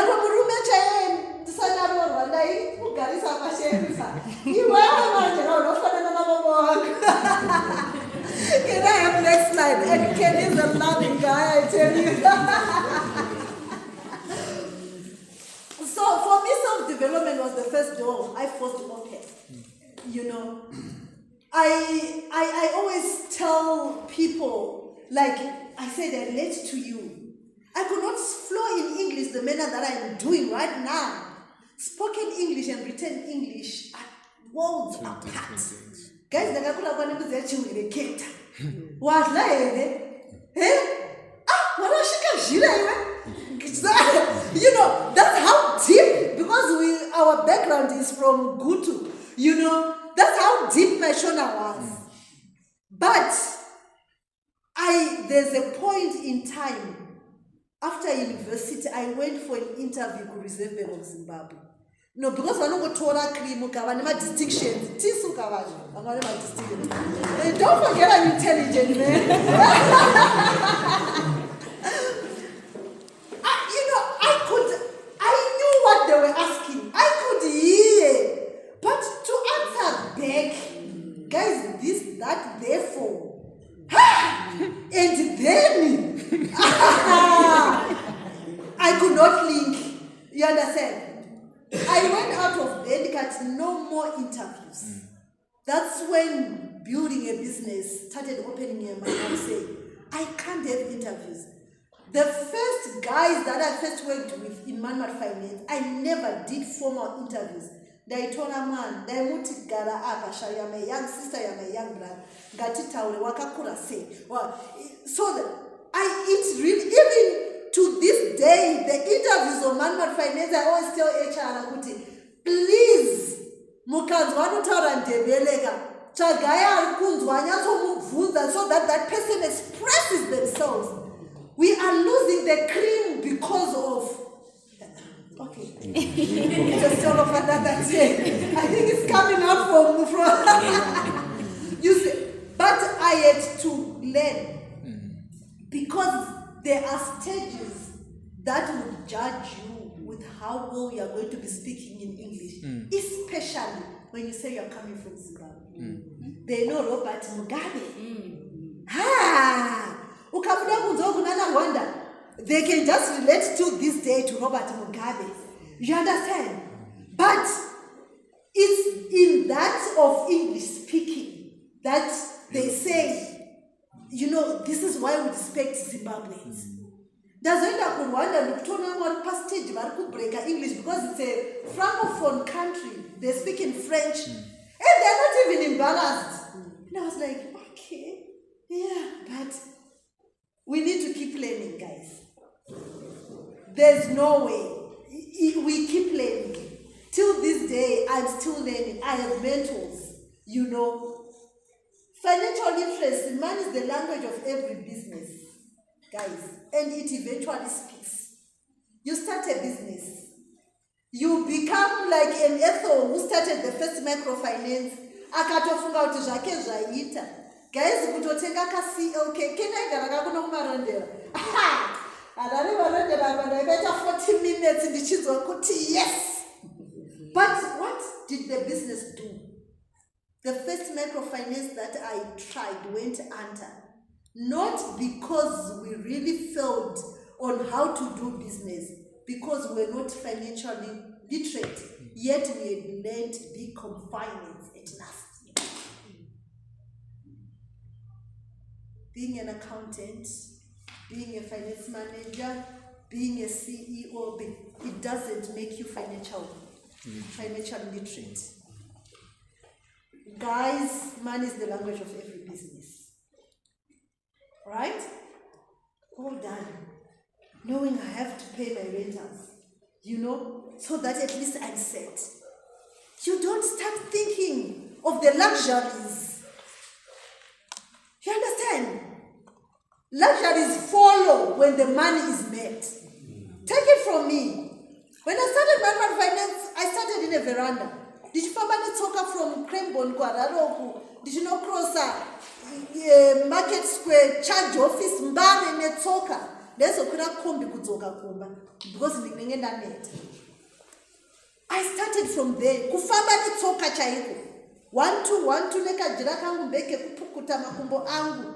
It was okay, I was starting. Because if I had taken the dollar from the $25 I was holding to go and disperse kumkadzi wemabhero, ndaitosvika mari yakashota yava $24. Saka ndotadza neufamba netsoka munhu akakura achifudza mombe achidzaura ari pano usati wadzoka nemombe yangu. Walking 10 kilometers ndichitsvaga mombe yababa vangu. Ndozotya 4 kilometers the Crembone CBD. You know, these things that how you grow up, they take you, the lessons carry with you. So being disciplined with that money, that's what business understands. Ndazove nema clients akawanda and the footing ndandega. That's when I hired the first employee of OneMart, Anonzi Zoro Mutetwa. She's now based in the UK. Ndikati right Zoro todi panapa and it my clients are wanda. And my clients are now as far as Chitungwiza Longosha. We cannot save them in a day. The business itself, Nekwanda Kama clients, forced us to buy a Toyota now to service the business, not for luxury. I follow you my story. Rumbiey Kashanda, guys. I love Toyota brand. Aha! Yaifa and nachasinga zipa Toyota round. Ikafamba mkandisheza ndinomutsira muni kaindi. Daikanika chimota changu ndichienda ndichifuridza ndi. I know anything and everything about it. Chikazombopera petrol ndakutosvika pamaso ndikati too late. Rega ndichipusheka ndichicontrola, you know, nero ndichidai. Chikanonditsika.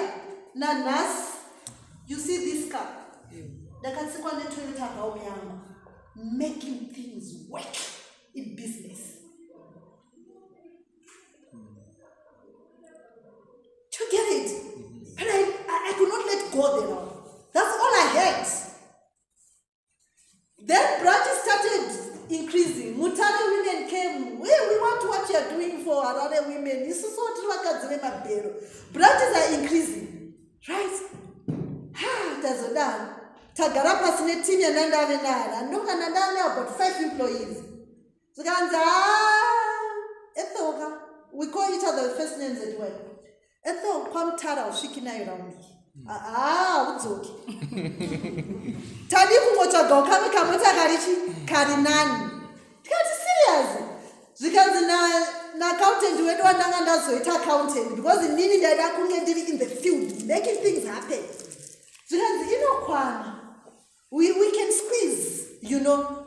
That's how we got to buy this car. You know the lower version of a Fortuna. No, that one. The name just went out. Tapina Motor Valiant. You know Vanguard.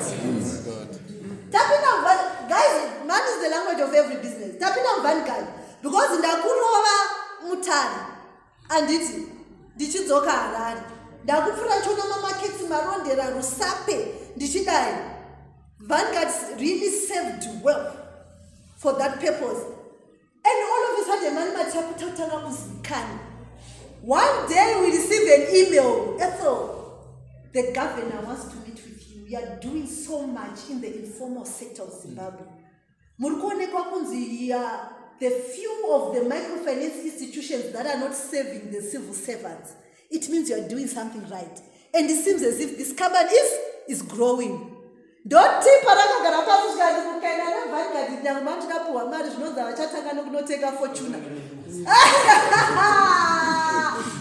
And the business has grown, guys. Don't take a fortuna and team because money is the language. You get it? And then fortune my governor, my investor.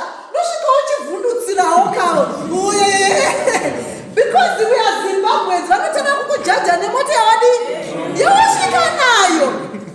the car is not for luxury. Get me right. It was to get those business opportunities, that funding, to plant back in the business. The farmer now fortune. Last year, Banania,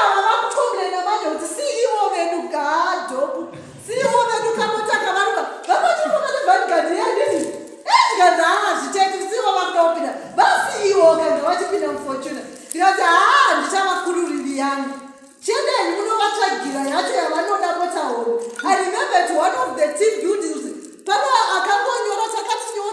your request so that you are known could open up. Zvikanzitengerai wosiiona opsibus mota mahombe ari nani nokuti brand rakura. You get it? Now that's CEO vakufortuna saka indoindepi. Here's the 300 series packed in the packet. It just did not come. And this chiganani. But I take advantage of the countdown shop and put it on the no flash up. It is the country that we are living in. But what I'm saying, if you listen to the story, money is the language of the business. Let the business itself be pushing you to those things that you desire, not you running there to eat. And the credentials. Imagine. I thank you, Vero, for coming. Hansi Panakangona flyer Kanzi, Dr. Ethel, the Catholic I will not miss. I carry the credential with pride. You know, what build a brand? One goes the Ethel, which is all level. But I'm telling you, what was this Jackie? Guys, let's continue to learn. And the credentials if you have the opportunity to earn them, right? And, you know, I carry this with pride. I did Stanford Seed. I'm a Stanford alumni. Now, we can be so stingy in not wanting to let the money go, especially with some of this education. Ladies and gents, it's an investment. I tell you, it's not an expense. Mabana esaya yakumani mati, these are not expenses to us. These are investments. Tatuita impression pana. Nyangona nida mutanda masaka na mudi mfu. But banare man mati da banari vesa na kudzoka. It's an investment. People will see it to you. Uchikotaura also mixing good. Uchikoshika panjimbo. Pane me class notoda kuti u announce kuti a Stanford alumni. It's an investment. They teach you how to run business professionally. In a proper manner. It was after doing Stanford that decision, I'm stepping aside from something that I did. I think it's the right time because of what I learned. It's an investment. Let's pay the fees. You know, something about this fees issue, guys. If you avoid them to pay them properly, they'll still follow you. Yeah. Next slide, as I tell this story. How I did Manman, but I think it's not related. Let's see the next slide. I was now introducing the brand Manman Finance. Let's get there. So Manman Finance right now, we are talking of 43 branches across Zimbabwe. 43, over 260 employees.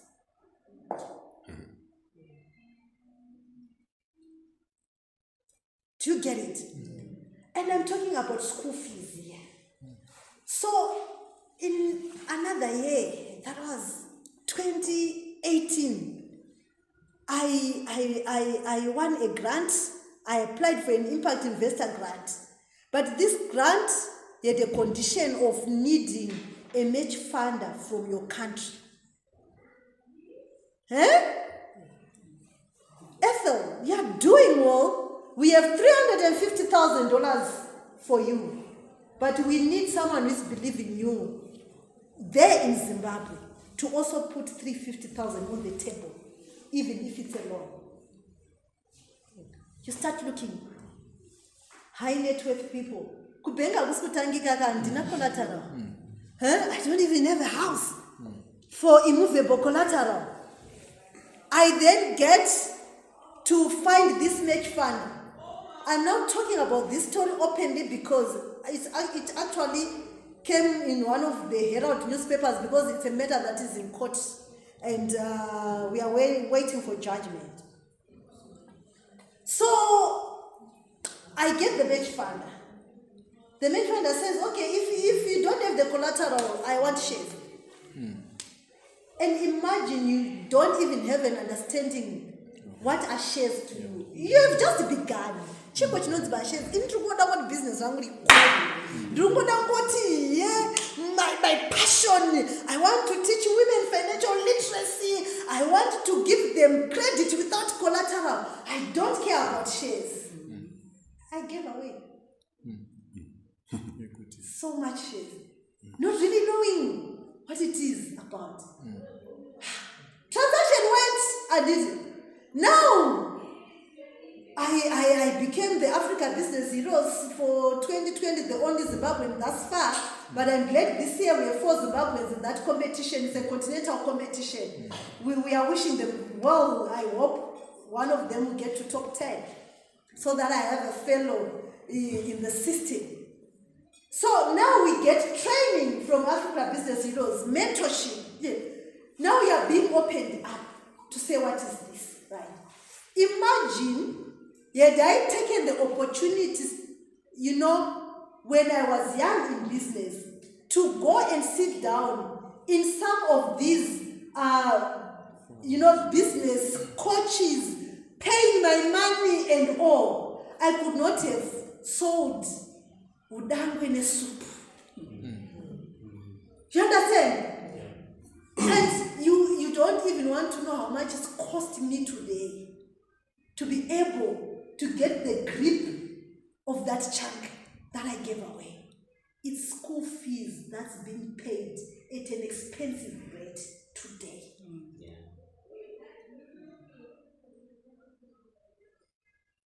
Are you there?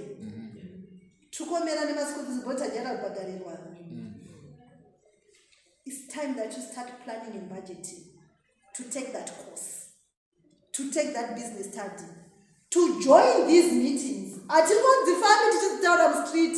To not only tato shades, Nana Sama, Kunzi Wuyai, please. That's when you talk about them, and you can't even pay it was 25 Sama. And getting this knowledge. You're not serious. You don't have a dream to talk about. You see, guys, let's pay the school fees early. Especially education advancement. Now in a mature age, you know what it means to you.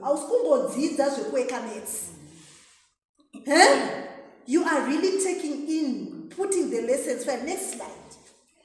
So the vision grew. You have opened Manual Finance. 2014. Started trading. Somewhere it was an uphill to get a license from the Reserve of Zimbabwe. A big one. But I carried a vision. When I won the Africa Business Heroes competition of 2020, Mchenje public speaker, Chirombe and all, because I had to pay, guys. Fees is paid. I had to pay someone to really coach me to be on the stage and pitch my business. Does she come a stage pie?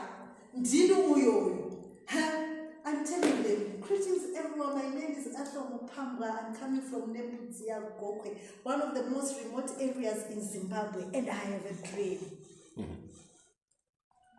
Having run away from a marriage set up at 16 years old, I said fellow women and girls can never suffer the manner that I did. But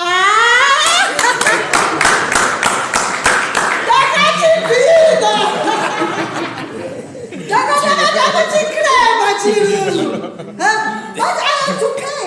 And what happened?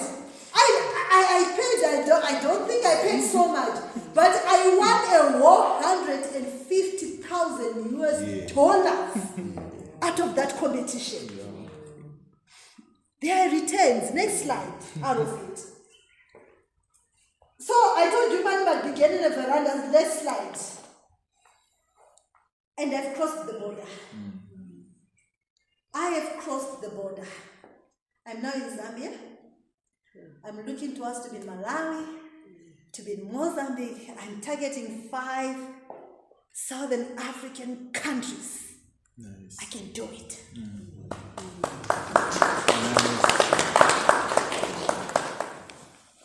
It was not easy.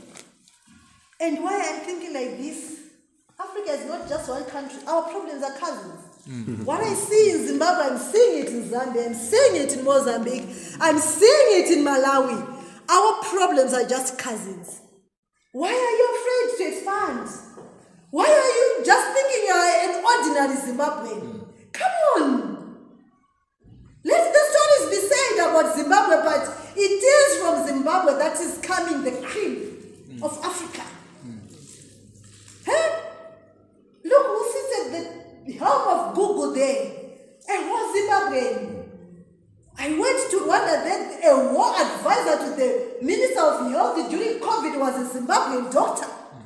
You go to South Africa, high places as Zimbabweans. We are the same.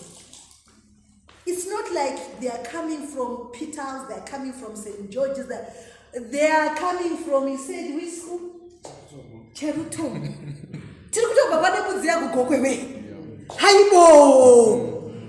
Hey! Even in Zambia, let me tell you a story about Zambia. They are changing the laws of microfinance. Because Zambia want a license through court and money lenders. Now they want microfinance to be governed by the Bank of Zambia. I was written to by the Association of the Microfinance Institutions in Zambia to say, Dr. Ethel, we know you are in our space and we want to tap from how Zimbabwe transitioned from Ministry of Finance to Reserve Bank of Zimbabwe. I said, fly me in Zambia at what date, what time?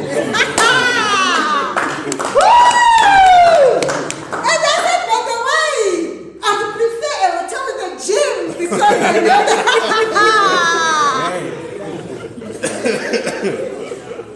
Guys, we can do it.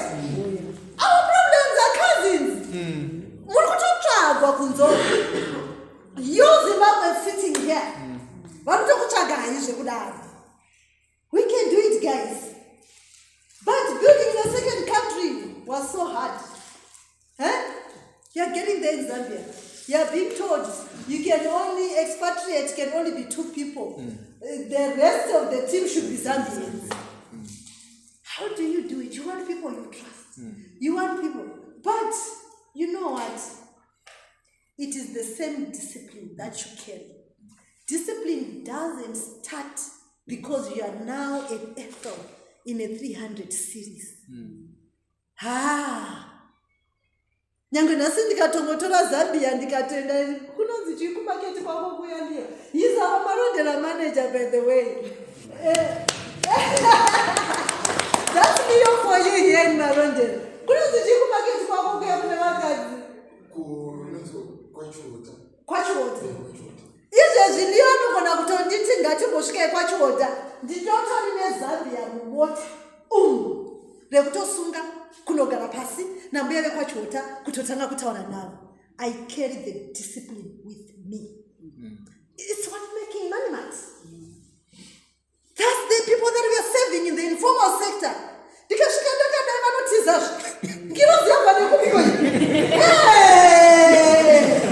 was just waiting for the dream of Michelle Obama. You see, but we carry the discipline with us, guys.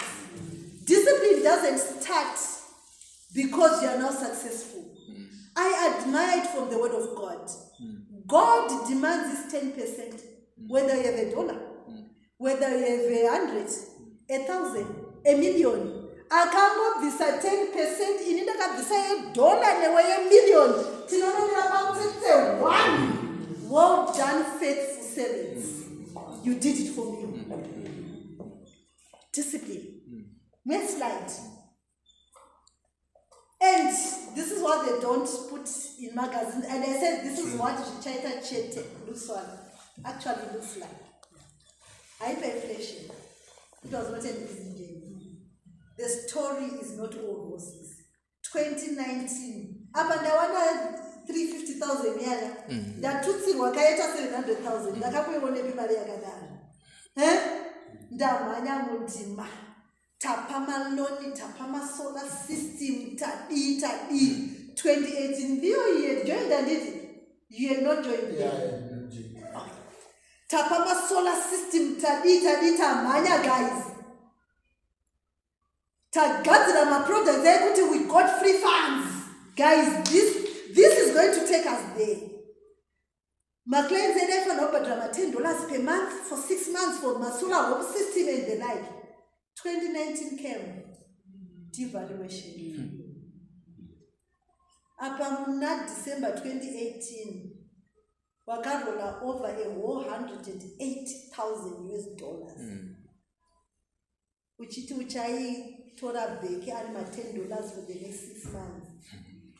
Wakanosvika kuna June, which collected less than $1 against that law. Sweat. No garapas. The grit in the middle. Ha! We had to replan in days, not in years.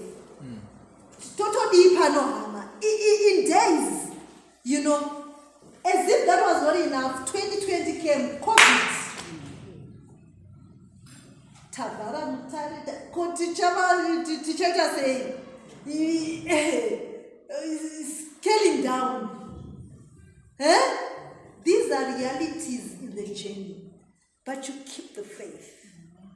I remember COVID in 2020, Doma like guy, somewhere in Pachea bedroom, so. My daughter was around 5, I think. I just wanted to chema. Did she tell?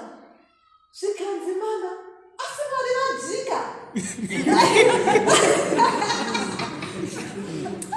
you know, children are so innocent. I just wanted to ask him, you know,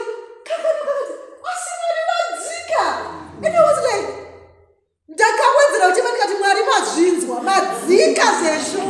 you know, and that's the year I won the Africa business. It was competition, it got 150,000. When everything had gone, but you remain in there, you keep the faith. You see, you don't talk about bad debts. But then I was parenting. You know, staff members, even clients themselves. But what does it teach us when you get into that situation? Make sure the system is tighter.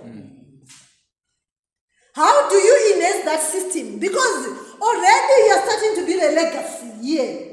You want to be away and kutonorara wope, which is what mani matiri kurana, and nabasa naye liyo ari kumarondera. Inokumazotora phone yangu kudakumuka kuma 11 ugadzira midnight prayer. Kuti chipo chaitika kumarondera pa phone because systems are in place. You get it? So those setbacks teach you how to do things right. You know, you're right. People think to advertise as Zimra will come after you. But why don't we do the Zimra issues right? Yeah. So the tax clearance I need to budget Zimra. It's you submitting your new returns, guys. Declaring the Ziriko Kuno Akuna Zimra. Ototi good and faithful servant were declared Akuna Ziriko tax clearance. Opportunity knocks in tax clearance. You need to supply a big company. You don't have a tax clearance. Come on, guys. Put in the systems. You don't talk of being underestimated. A woman from Nemuzia, go away, copy. Kwenda ku Reserve Bank kuti unozirani iwe mara. Kuti baba wangu alikuwa Nemuzia. Una license. You at your age. You are underestimated. Especially in the industry. My industry was male-dominated one. But I kept the... You don't talk of the personal cost. You know, salary bill management. They're over 260. I don't know the salary bill. You put $100. You can testify here. I proudly stand in front of you guys. Management is one of the most well-paying and deserving microfinance institution in the industry. And it's deliberate.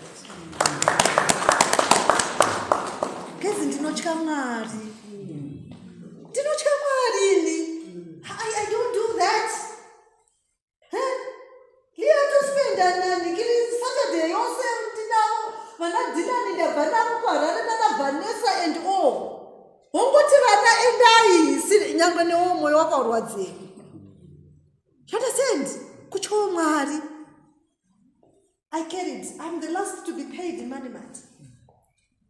Vese vapera.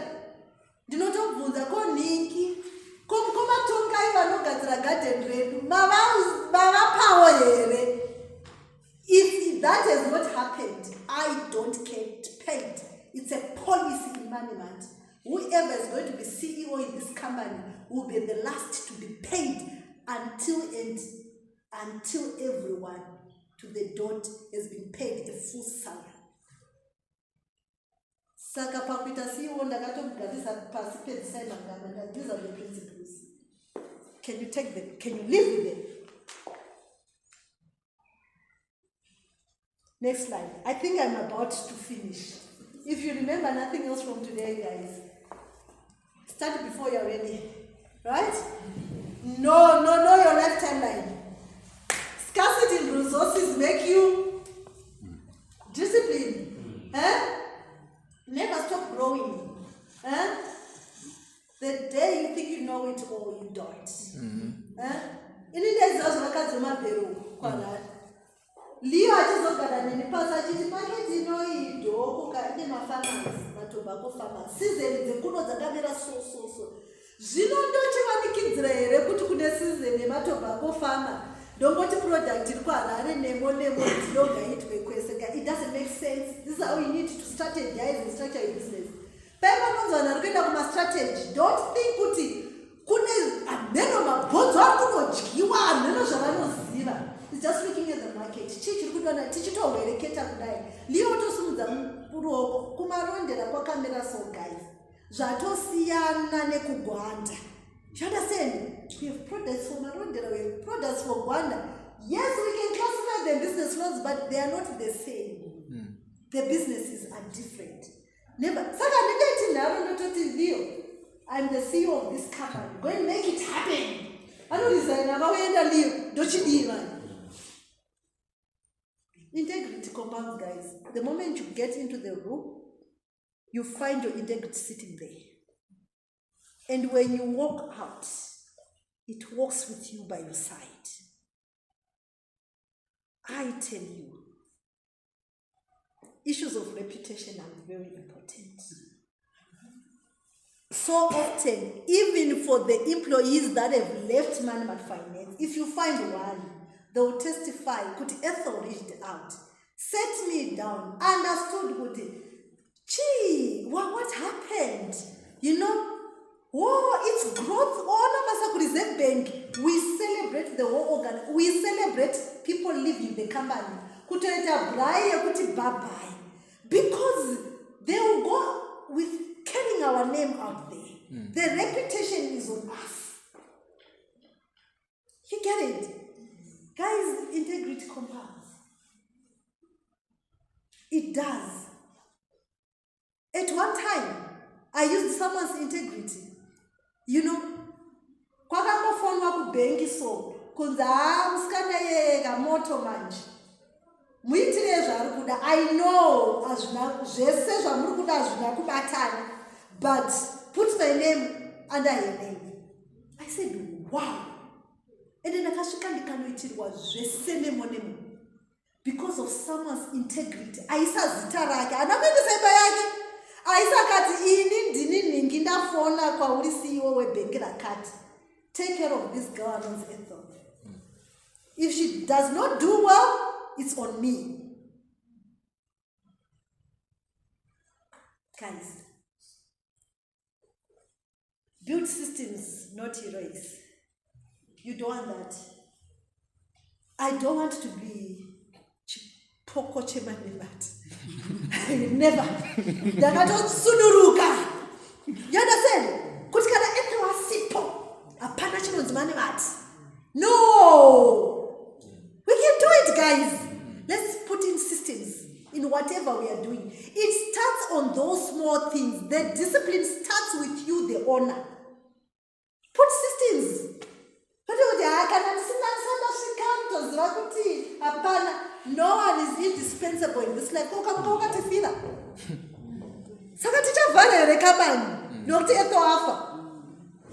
However, they should continue to live and survive.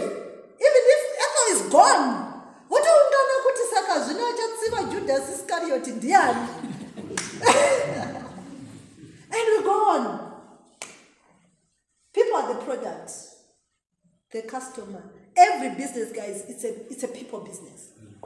Every business that we are doing, it's a people business, because what you are doing, it's all about people at the end of the day. If you look closely into it, be it customers, your staff, your partners, every stakeholder, it's about people. Take care of them well. You want Leo kuti auyewo kuprogram yandukuita kumaronti ashiti haiwa dhokunde vangu anditi kwete kuti anototiza kuti inini hamusi kundiona iko handiko. You know, people are the product. It's people. Even in our values as non-mat finance, actually our abbreviations of values is actually people. Our people, we spell it PIIPOL, right? We have positive transformation, integrity, innovation, people as in Manu. And we say on our people, the number one people in non-mat finance is the employee first. Right? Yes. Is the employee first before we look at you as the customer, because Leo cannot give from an empty cup. Mukadzi wakasina chekudya hoya utauya kuzokutengesera loni iwewe. Come on. Anotora mari iwewe kakanopa mukadzi. So it starts with the employee first, right? And we say operational efficiency and learning and growth. We don't stop learning. Stay close to your why. Man is the fuel, not the destination, guys. I stay close to my why. I love women in business. I love financial literacy. I've discovered that when a community is financial literate, it can do exploits, you know, and it can survive any wind that it can come. Kutongoziva, kutongonoudza vana mai vangu kuti no, pano hatichabiki bhodho resadza, you know, tichiti kune vachauya. Tinobika kana vanhu vasvika because tatowesta sadza ratakutopa imbo. It's financial literacy.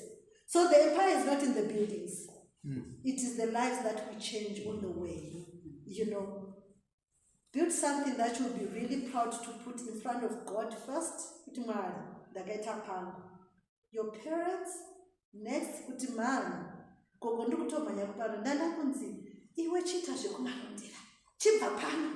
She's so proud of me. You know, and the customer who trusted you with their last dollar. Guys, your first investor is your customer, because they are but please, if all these three are proof, we are doing it right. And in closing, I am saying the last slide, Zvichaita Chete, guys. Stay on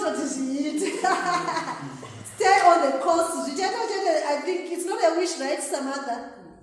These are not wishful thinkings, you know.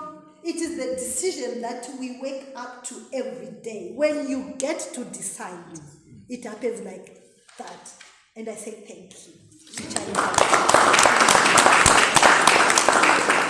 Yes. I get an amazing opportunity to go to China.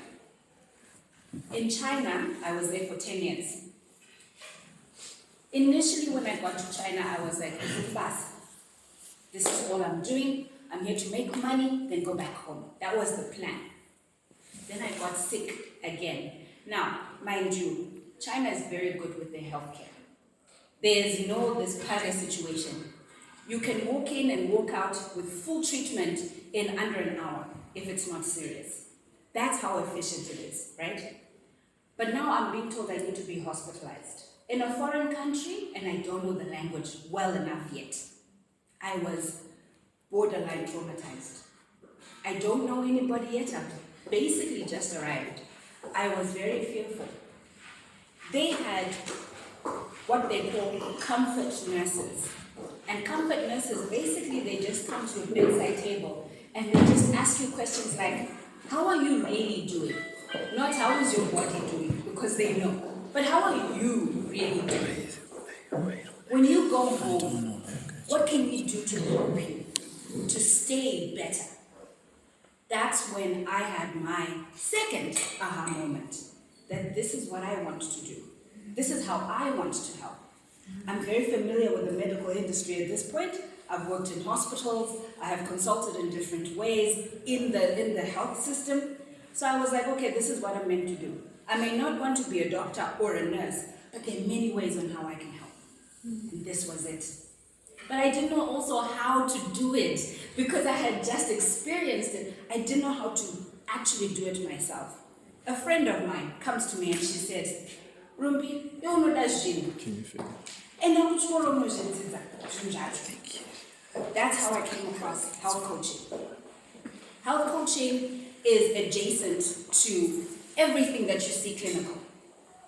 The idea of health coaching is basically to help you go through a health condition. That's how it was created. I didn't really like being sort of boxed up in just helping people who are going through a particular condition. Why? Because I was seeing that people were struggling with everyday things.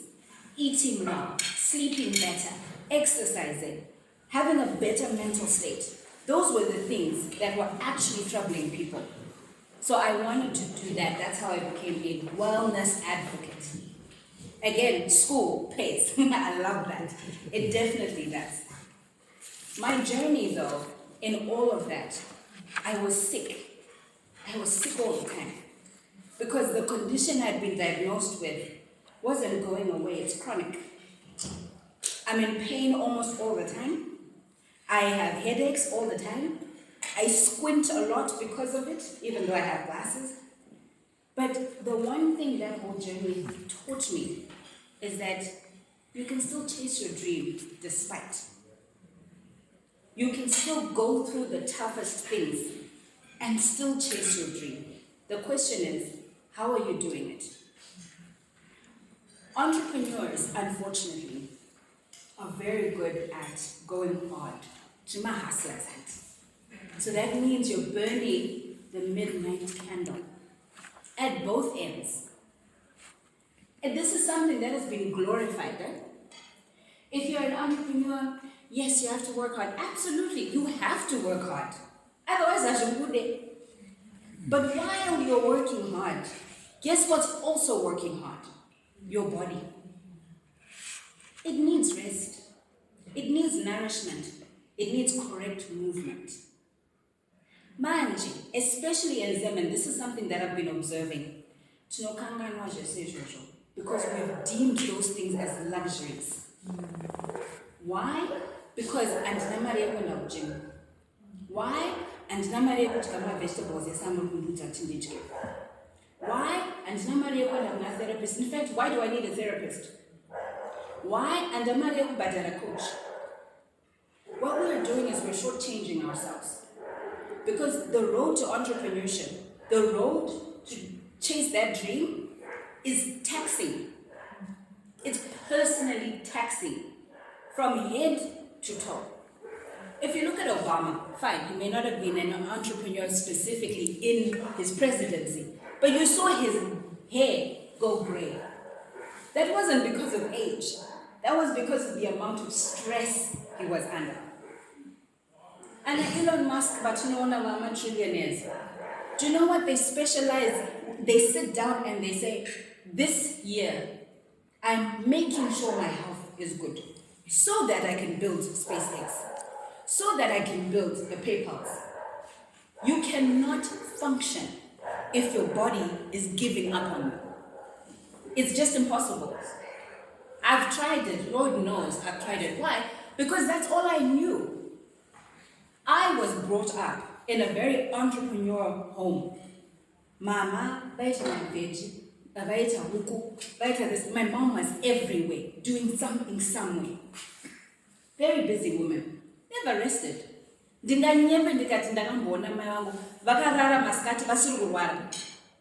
happened.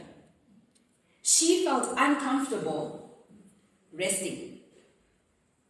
She would always say, that's the mindset that we are brought up with.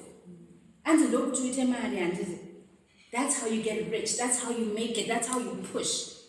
The truth of the matter is, this body is so fragile.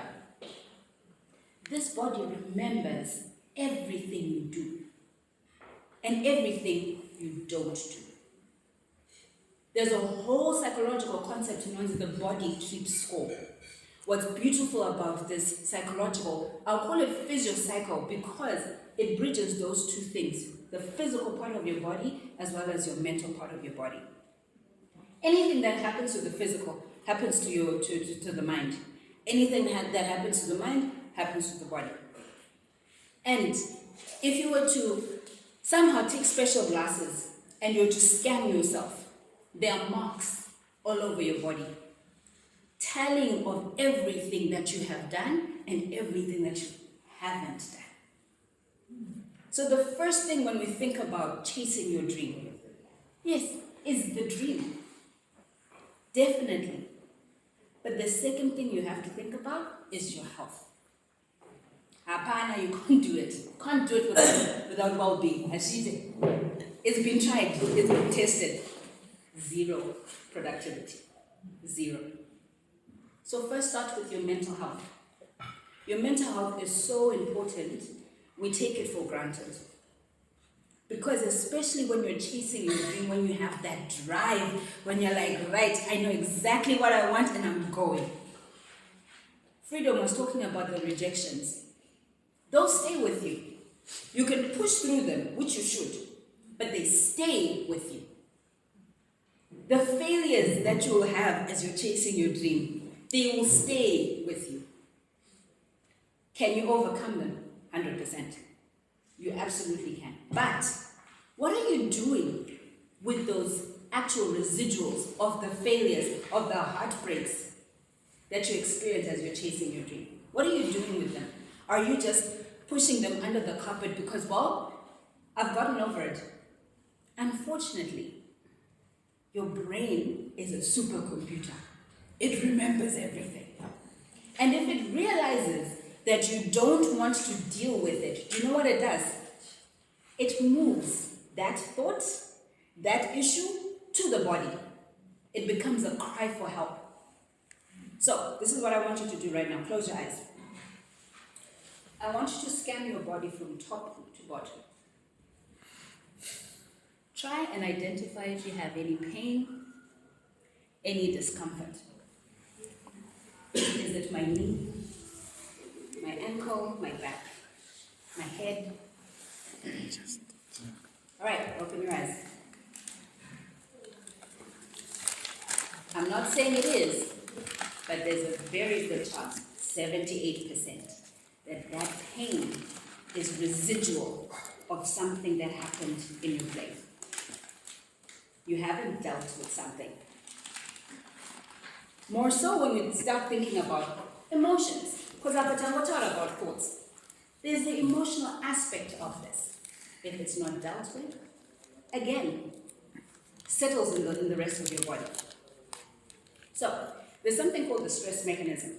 And I love talking about this because it is a really good baseline, number one, to understand your body and how you react. And number two, how to communicate. So basically what happens is, we experience the world with our five senses, right? Everything that you are getting goes straight to your hypothalamus. Your hypothalamus is like your sorting center. It's pretty much trying to understand, what is this that we got? What do we need to do with it, right? It's going to determine if it is an important thing or if it's something we can put aside and forget eventually, right? If it's something important, it will then take it to the next level. In that center, that's when you're getting now emotions. Whatever thing, what you are smelling, what you are touching, what you are hearing, it is actually creating a whole chain that is going to create an emotion. That emotion is going to trigger my hormones, are applicable to what it is that you are experiencing. So, a really good example, fight or flight mode. Kudala, when we were cave people, taitanganisa magazelle so that we could have food, right? In that moment, you are in flight, which meant you've got a lot of testosterone, you've got a lot of cortisol coursing through your system in order for you to catch this gazelle. However, if you saw Mdara Shumba, completely different situation, right? Fear unlocked. You are or umama, right? The nice thing about that situation is you would run and hopefully not get eaten, hopefully. If you don't get eaten, you get to wherever you're going and you're like, right? Because event here stress here, pain, right? If you were running after a gazelle, you finally catch it. Now it's over your shoulder, you're going home, everything is starting to calm down. You're getting back to baseline. And this is based on what you saw, and the thing that you saw triggered an emotion, that emotion triggered a hormonal response. And then that response triggered your body to then act a certain way, right? Now, we have seen that situation. Now, fast forward to this situation. Today, there are no lions chasing us. We're not chasing any gazelle. But guess what is happening in our day-to-day life? That stress response is happening. It's probably happening more than it has ever happened in human history. You're releasing more testosterone, more cortisol, and all the stress hormones related to fight, flight, fawn, or fear, right? All of these four things, they're being activated way more than they ever did. Why? Because the world we live in is giving us stress. Hobo of the stress. Entrepreneurs, it is not an easy road. I've had sleepless nights, I've cried, I've begged, I've wanted to quit. In every time, every instance, you're releasing those hormones. Problem is, you're not running. There's no part in that in today's world where you're running so that testosterone, cortisol, immune system. Today, it's just swimming in your system. That's why we have higher rates of high blood pressure today. More people are suffering from strokes, heart failures, aneurysms, all of these different things, because we are not able to release all of these hormones. They're just swimming. So what do they cause outside of those really cool morbidities? Talking about obesity, lack of movement. And it's not that you don't want to move, you just don't feel like it. Do you know why though? Cortisol inonetesa. Can I run system for too long? It's exhausting. So you might have the, oh, I want to do this. I want to start working out every Monday. Come Monday morning, you're still in bed. It's not that you don't have motivation. It's that you haven't understood what's going on with your body. Now you're chasing that dream, whatever dream you have. Now you've set up your systems. Fantastic. Wonderful. Gee, every day. I should speed up. Motivation low. Why? Cortisol. It's very high. So you have to actually understand how to deal with your body so that you can be great at chasing your dream. So if you understand good, right? You may change on this stress A, B, C, D. How do I deal with these things? Right? Understand your triggers. Every one of us have. I saw dogs, or I am a dog person. Love dogs. But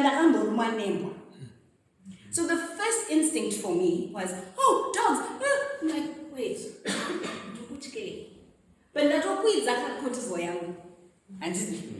so I know my trigger is seeing a dog. Not that I'm afraid of it, but past experiences. To the point that my body will jump on its own without me actually saying jump. Right? Now think about those stresses. What are those things? What are the things that are consistently stressing you? It could be home life, right? What can you do about it? What can you actually do to fix the problem? Can you fix the problem, or do you have to live with it? These are things you have to sit down and actually think about. Kakalwanda, we're very good at going at pace with our problems. Very good at that. Because problem yawe. Okay, fix this, let's move on. Let's go, right? But are you actually thinking about, I don't want this to happen again, so what should I do? Because if you don't fix the root of the problem, it's coming back, right? So you have to think about what exactly triggers me. Is it a physiological thing? Is it a person? Because the body, right? If it's a person, you have options. You can completely block them, right? It is an option, not the healthiest, but it's an option, right? Or you can look at this person, understand where they're coming from, and hopefully have a conversation. So that in where you're not triggered by them anymore, you've understood where they're coming from. If that is not an option, then you have to just live with the fact that Munuya, I'm on it. Right? That way you've changed your mindset. Next time you see this person, they're not going to trigger you. So that's the first thing I would love for you guys to do for your mental health. Understand your triggers. They will pull you down if you don't know them. How many people do you know that they are just pacing? Mona, I'm going to need this energy, but it's negative energy, right? And you're agitated a lot. They're just, I don't know. You talk to them. I don't want to talk to them. Fast. Mona, my issues. They're actually carrying a whole lot of things, and they either haven't had the opportunity to just breathe. Right? So they're under a lot of pressure. It could be a person who doesn't even know. That's also a possibility. Right? So you deal with them with care. Otherwise, they will mess up your day. That's basically how it usually works. They haven't mastered the idea of understanding their triggers. So that's your first homework. Understand your triggers. Mental health is so important because outside of managing the stress and all of that, your mental health is going to determine your motivation. It's going to determine if you can continue to dream big. I'm in China. I am in year 5. I can speak Mandarin now. It's not that difficult to get around, things like that, right? And then somehow, COVID happens. COVID was one of the worst things that ever happened to us. Because it wasn't just the disease that was scary. And remember, this is the epicenter of where this is happening. My apartment, there was a hotel that was opposite us. Every other day I would see people jump to their death because that hotel had been turned into one of those quarantine centers. They were terrible. By the grace of God, I never got to experience it because I never got COVID, despite. But these are things that I was seeing. You know what happened to my mental health? I started getting depression. I started having suicidal thoughts myself. Something that had never happened. Anyone who knows me, Veronica in this room probably knows me the most, I like to think I'm the bubbliest person. But that stage of my life was the worst. Because you're cooped up, you can't go. Our lockdown was proper lockdown. Couldn't go anywhere. At 6 a.m. Mukai, every building, Zikai, you didn't have a choice. It was like that. And then you're seeing people kill themselves. So online, I was coaching because I decided, might as well take this online. Nobody can go anywhere. No one can come to my office. So let's coach online. Eventually, it got exhausting for me to show up for my clients because I was not in a good space. They need me. My package is out, but I can't show up because I'm not doing well. I eventually had to be very honest with myself first and say, Rumbiey, you are not doing well. You need help. Reach out to whoever you can. You cannot do this by yourself. And then I had to be honest with my clients. Guys, I know Mupambwa, if you want a refund, okay. Bye. But please bear with me. You can see the situation. This is what we're going through. Had I not reached out to a therapist, I don't want to know what I could have done. You know? It was bad, genuinely. I would be per balcony and I was on the 11th floor. And I would look down, so not go, I shouldn't jump up a panelona. I think we can have a paneta. That's the perfect one. And I would shock myself because, why am I thinking things like that? Because these are not thoughts that you sit down and like, I want to kill myself. But when I depression, that's not how it works. It is not. And you can be high functioning with a depression here. I would look at my curtain railings and go, is it strong enough to hold my body?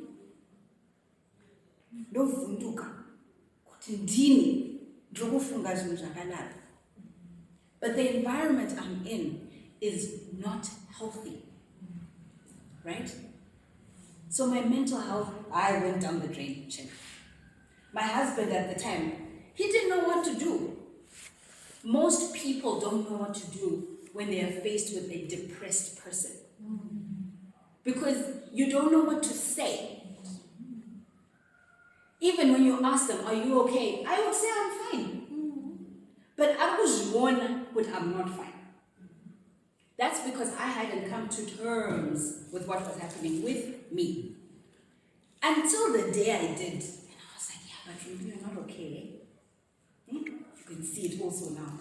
You're starting to have these funny thoughts. They were never yours. Guys, when your mental health is not okay, prayer is hard. Yeah. Yes. True.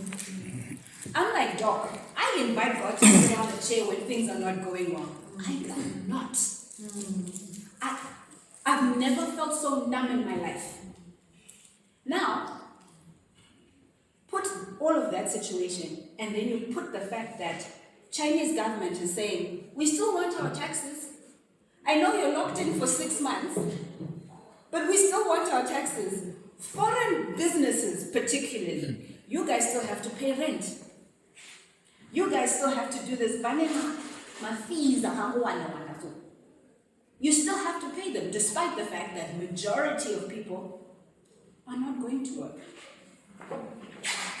So now, my bills are quite. I had a team of 5, and they're all Chinese. They're looking at me and they're like, yeah, for health insurance, yeah. Did you pay health insurance for me this month? All of that, coupled with what I'm personally going through. It was a mess. It was a complete mess. I had to learn to ask for help. I'm a very independent person. I was telling Doc earlier, Kuti, I didn't grow up in a polygamous family, but my dad was the oldest in the whole family. So same boat. I learned to be very, very independent at a very early age because I had a whole lot of extra siblings to compete with, to do things with. So you learn to be very independent with that kind of setting, right? So I never had an issue. Today I can jump on a plane and go anywhere. I have no problems with that because of that background, right? But what it also does is it doesn't teach you to ask for help. I can do it. I can do it by myself. And the thing is, you may know you need help, but you know what? You know what you tell yourself? I'm going to try first. I'll try by myself. And unfortunately, it becomes a little pattern. You'll try the first time, you'll try the second time, the third time, the fourth, until this is who you are. So I had to sit, understand where I am mentally, and say, I think it's okay if if you raise your hand and ask for help, I think it's okay. It was one of the most difficult things for me. But when I did ask for help, it opened up a whole new avenue. Because yes, now I'm getting the help I need for my mental health. But what that has also done is it's opened up my eyes to things that I was not seeing, the opportunities that I had never seen. My business was never online. Everything was in person, partly because the Chinese government wanted it that way. But I had never considered doing an online business until I finally got the help that I need and realized, yeah, we are all online and it might seem like a disadvantage because of the situation. But it could be an opportunity. That's when I decided to move my whole thing online. It meant me now sitting down, redesigning things so that they're online friendly. That's how that ended up happening. That's why I can run my business from anywhere, because of that very difficult situation. But I tell you, had I not gotten the help for my mental health then, I would have never been able to expand in that direction, for sure. So that is mental health. Second one is your physical health. I'm an expert on the physical health side of things because I've been through it all my life, right? I absolutely know that you have to eat healthy, that you have to exercise, but I will also be honest and say it's not the easiest thing to do. I see a lot of people that end up coming to me for coaching. Their first thing is, but it's not true though. Anyone who asks, I'm like, no, I'm not lazy. Actually, if you really look at everything that I'm doing, I'm pretty badass at this. I'm not lazy. This is just hard. So this is the thing with your physical health. It's painful. Getting in shape, staying in shape is very painful. It's not the most enjoyable process because you are literally tearing up your body, literally. When you go and you lift my weights, you are literally tearing your muscles. And then they have to rebuild themselves to be stronger.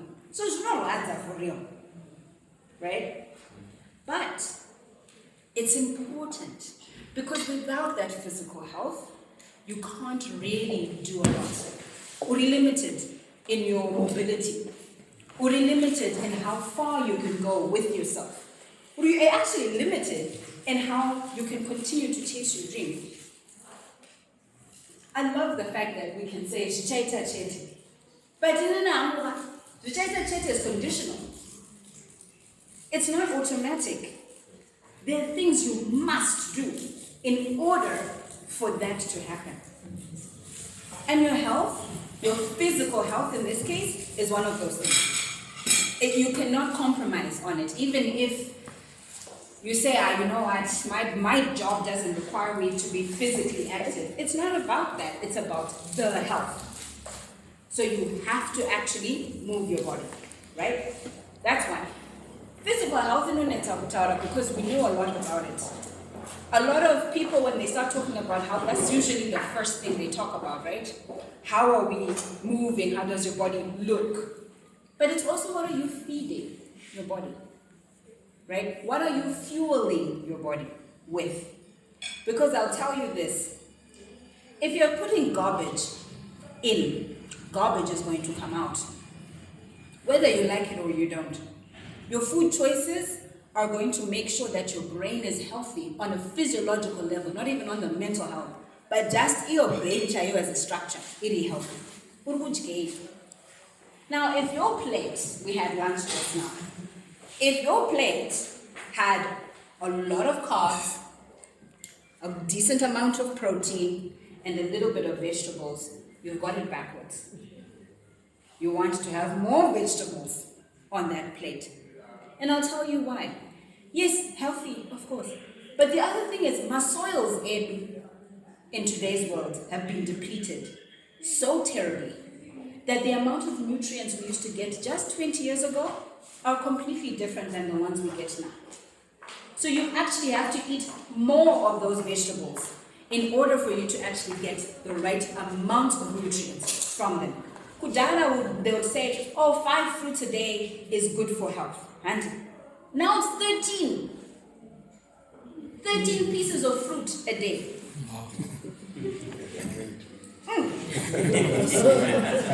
Exactly. It's impractical. Economically, it's impractical. Right? Imagine putting an orange. This is 2026. This study was, so 10 years ago. An orange, it has 65 milligrams of citric acid, which contains vitamin C. Today's oranges are down to 38. So you technically have to eat 2 oranges in a sitting to get the same amount.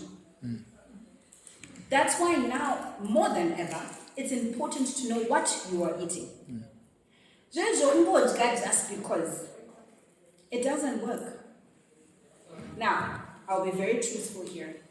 With the condition I have, I do better on a pescatarian diet. So more fish, seafood, what. Hey, my body thrives on that. Then I moved back to Zimbabwe. Where am I getting seafood? At least to have on a daily basis. I even done my prices the other day. I got the shock of my life. $60 for a kg of salmon. What? Where am I getting that amount of money to sustain that kind of diet? It's just not going to work, right? But it doesn't mean, though, that I can't come up with something that does work. The one advantage we have going, the strongest advantage when it comes to wellness in Zim, is that our food is still organic, at least the majority of it. Take advantage of that. I am a processed things I Christmas. You want to be eating whole foods. Your body does better. The funniest thing is your gut. This is actually more important than your brain. Believe it or not. Why? Because most processes begin in the gut. So my hormones are tanga chitauraya. Anotanga mugat. Sleep. Inotanga mugat. Any inflammation, so if you are experiencing any form of pain, means something is happening in your gut that's not quite balanced. So if you're putting terrible things in your gut, like sugar, alcohol, lots of meat, you're going to pay the price. Some will pay the price immediately if you have an intolerance. Others, give it 5 years. I was absolutely shocked. But I did research in diabetes because both my parents passed away from diabetes. Digital research, and you realize that our diabetes statistics are going up. And by 2030, Africa will have 480,000 diagnosed patients with just diabetes. And if you guys do not know what diabetes is, it's one of the cruelest diseases. Because I wear one, leads to heart failure. Most patients pass away from heart failure. Leads to strokes, kidney issues, liver problems. It affects, it's a full system issue. And you know what that means? You're now forking out money to treat that disease. It means you're forking out time to treat that disease. Now what's happening to your drink? Where are you having enough time to manage this now? Right? If you do it right now, it's not too late to start. It's no matter how old you are. Start today. Start looking at your plate. Have more vegetables on that plate than you have of everything else. That's just the rule of thumb. You want this size of protein, your palm size of protein, thereabout, in your plate. But vegetables, those should be clean on your plate. Susu sadza, my gosh. Thing is, I didn't cast sadza. It's not that sadza. Don't put on yourself like, yeah, that's gas. Special boys and hybrids. Yeah. But you have to manage your portions. Every bite, and you know that's the saddest thing, every wrong bite that you're taking takes you 3 extra bites to fix it. And unfortunately, those 3 extra bites, they're more expensive than that one wrong bite. Unfortunately. So when you really think about your health, when it comes to chasing your dreams, doing all this really cool stuff you want to do, it's something that you can't compromise. That's the truth. You really cannot. I now specialize in sleep, right? The reason I now specialize in sleep is because I'm tired of hearing, especially in the corporate world where I used to be, Kuti, we don't sleep here. We work. Right? And the thing is, if you stay in the office up until 10, up until 1 a.m., and then you come back in the office, Mcee, like 8, and you're like, I was here until 10. People are like, well done. Hey, this guy is a hard worker, eh? He was here until like 2 a.m. last night. Ish, you see the boss, eh? He was here until 6. Guys, that's wrong. It's terrible. And I'll tell you why it's terrible. God is not crazy to give us a sleep cycle. There are things that are happening from the beginning of that sleep cycle to the end of that sleep cycle that you can't miss. So now we're awake, right? So let's say you wake up at 6 a.m., probably go to bed, say 10 p.m. Okay. The whole day, you are creating what is called sleep pressure. Sleep pressure is the thing that is going to allow you to feel sleepy at the end of the night, right? Then you fall asleep. What's important now is what's happening between 10 p.m. and 6 a.m. If you are not sleeping during this time, and we're not even just talking about 2 hours, if you're not sleeping consistently for a minimum of 6.5 hours, you're missing out on emotional regulation. That's where this happens. This emotional regulation, why do you need it? As you're walking around the world, you're taking in so much information, right? Just a time about that sleep stress mechanism, yeah. Put everything you take on turns into emotion, turns into a hormone, creates a reaction, right?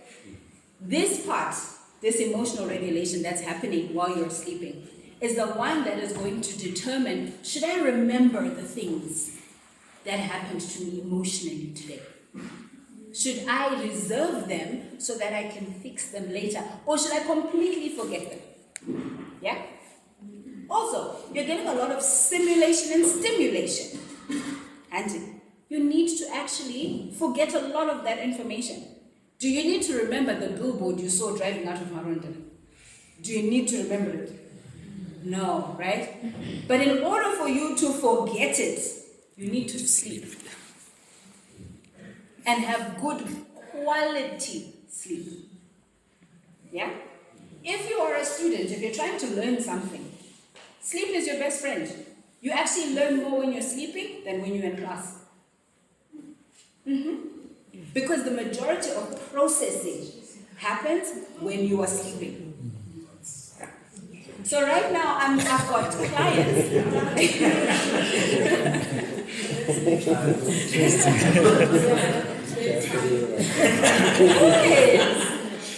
I love that somebody's just talking about bedtime. It's so funny because to our children, we have a very strict bedtime. They wake up at 6 a.m. so that they can be ready for school. And bedtime, 7, 8 o'clock.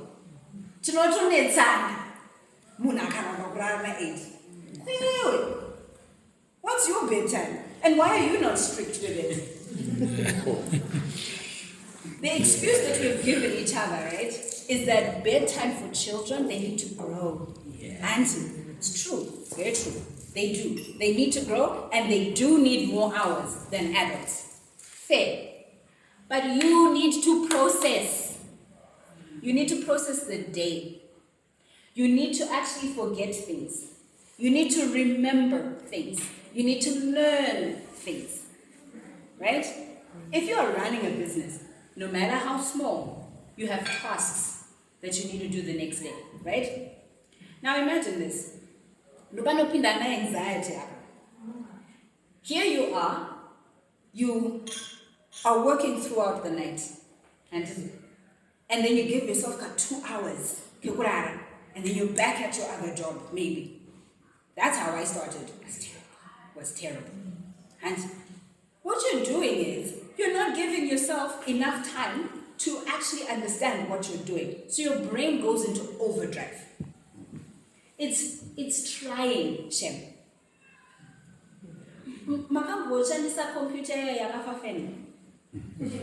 Ekuthi nongohita up, starts making some funny sounds, emitting some funny smells.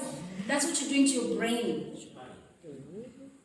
And we know with computers, if you do that long enough, it'll go far. That's you. You're doing that too. Whether you use your brain at work, as in like your job is like brain work, or you use manual work as Nabaza, that time of sleep is so important because you're doing a lot of repair work.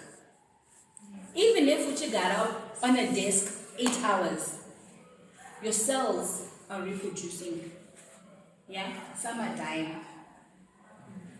That process needs assistance during sleep.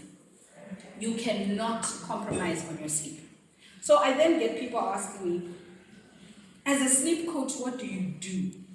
What do you mean you coach people to sleep? I literally coach people to sleep. I look at your lifestyle.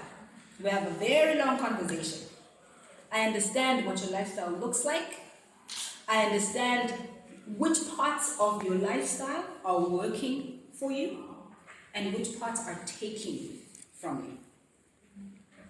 I tailor-make the approach based on what you want to achieve, what you want to do, and how you want to live. So if you are an entrepreneur, for example, the approach is there, and they like focus it pretty serious, they're chasing their dream. So we now need to really prioritize very specific things. We identify those things, and then we go on the journey together. I'm your accountability partner, and I will be in your DMs every day, asking you, what did you eat? Let's see. If you don't have a watch to measure, well, you're going to have to record it. I want you to tell me how you felt when you woke up.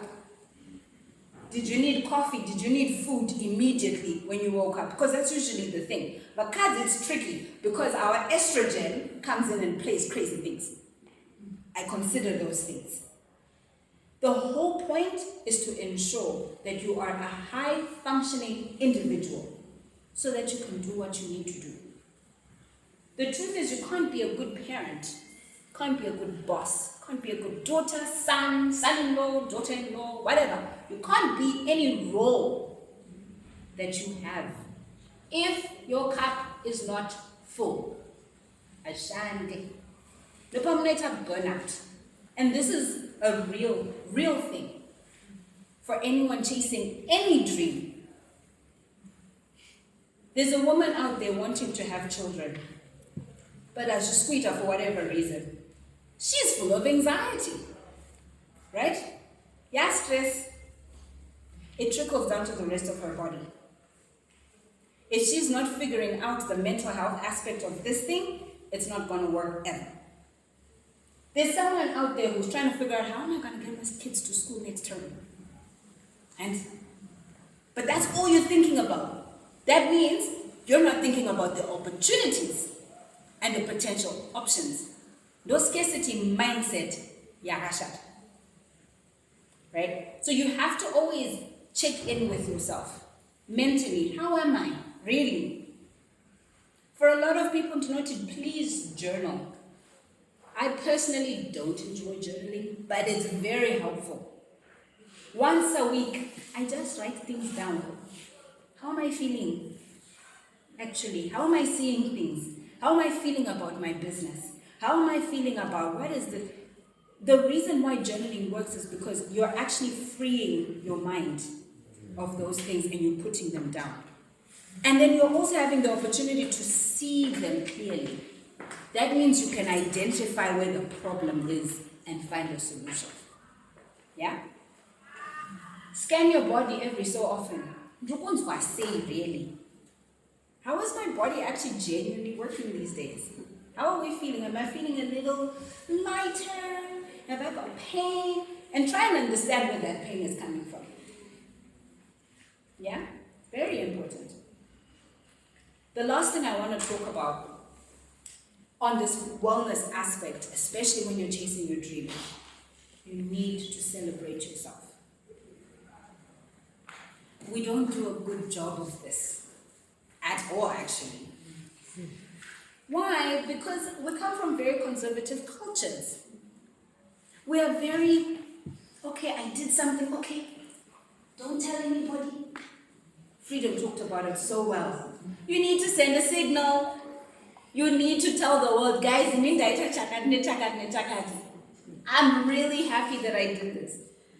You have to do it because you're validating yourself, first and foremost. Yeah? It's proof that you've been putting effort and something has come out of it. Right? But the second thing is, yes, to the market, people know what you're doing. They can keep up with the journey. Important. Very important in business. Right? I did not realize I was very conservative until I left Africa. Until I came across other cultures that brag. Amanda, how many people are on LinkedIn? Just raise your hands. You guys know the language of LinkedIn. You can squat a fly and you can make it. Today I had the opportunity of outcasting a very dangerous and intrusive member of our society for the better of mankind. Waiting, I swatted a fly. We don't do that as Zimbabweans, as Africans in general, because that's not how we've been brought up. But in business, if you don't, nobody knows what you're doing. I consult for American companies. They will come into your inbox, everything. Technically, you think they know what you're doing. They want you to say it. But Rumbiey, we didn't see you talk about this. That's a big achievement. Oh. Okay. Also, mind you, Zimbabweans particularly, we are so hardworking. We have been taught very well. It serves us most of the time, but sometimes it's a downfall. We've been taught very well that hard work is every day. That high achievement is the norm. So when you reach the goal, it's like, oh, okay. Yeah, okay, sure. Tick. But we can tick for because that's just how you are. Ugo. They're like, why didn't you talk about it? Why did you not put yourself out there? A great example. Last year, I was asked to go to a conference in Morocco. Did the whole profile, everything, lovely, lovely, lovely. I didn't talk about it. Like, well, why aren't you talking about it? It's a French company that is hosting this thing. Why aren't you talking about it on your social media? The idea is to draw in more crowd. So talk about it. Yeah, but it hasn't happened. Why should I talk about it? Because the fact that we selected you to do this thing is enough to celebrate. Why are you not celebrating it? I felt uncomfortable. And guess what? It didn't happen. I need my visa to Morocco. And you need a Schengen visa first. So it didn't happen. So now I'm like, oh my gosh, I made all that noise. Now what are people going to think? I got more opportunities than I haven't got in a long time. For an event that didn't even happen. But because I celebrated Simply the fact that they said I was going to be doing this thing, it opened up more doors for me. It also gave me a lot of confidence. I'm not new to the stage, I've been doing this for a long, long time. But being recognized by a whole hotel corporation telling you that you should come to our stage and tell the world hoteliers what to do about their sleep and how to design sleep culture in their hotels. I felt like it wasn't important, but it is. The tiny thing, that thing that you think is insignificant, is very significant. You have to train your brain to love what you're doing. I think on Doc's PPT shared something like, love the process. Or was it you, Freedom? It was you. Love the process. That is part of the process. Clap hands for yourself. Shout it. Because guess what? There's another person who's not doing that, who hasn't achieved those things. And like we've heard today, there are people who are watching you. I have a niece and a nephew. They remind me every so often, and it's very scary.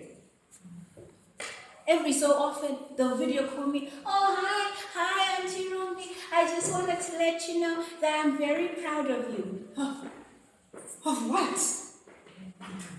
And now it makes me think, what are the things that I've done in recent times for them to think that I'm good enough for them to be proud of me? Oh yeah, you remember when you did this? Oh yeah, do you remember when I'm like, oh my God, these people are watching me. They think I'm doing something right. And they are. They are very right. Those things that you are doing, show. One more story. For the longest time, I had dreamed of going to Europe and just traveling and just seeing Europe. That was my dream. I have family in Norway, so I was like, I want to have Christmas in Norway, a nice white Christmas, what.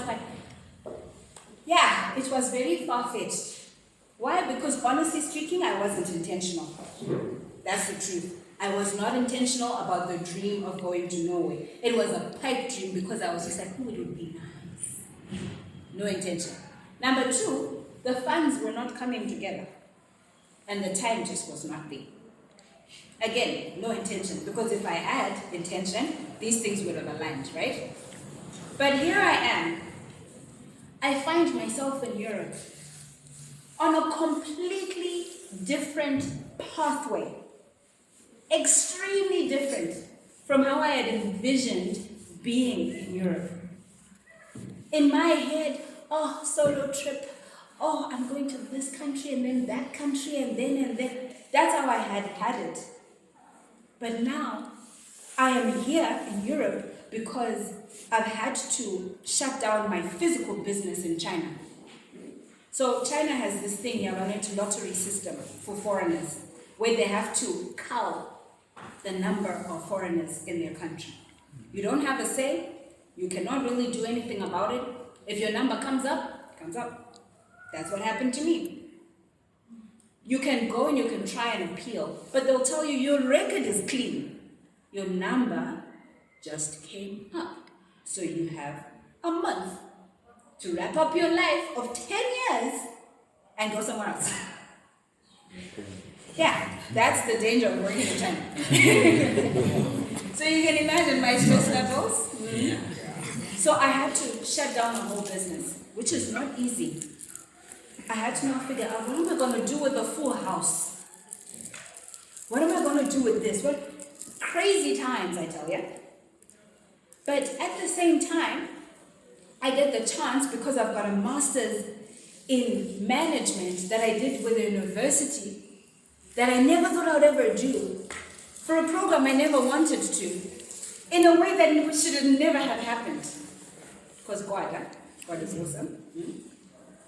I now find myself with an option of either going back home to Zim permanently, or use that degree to allow me to get into Europe and see what's there.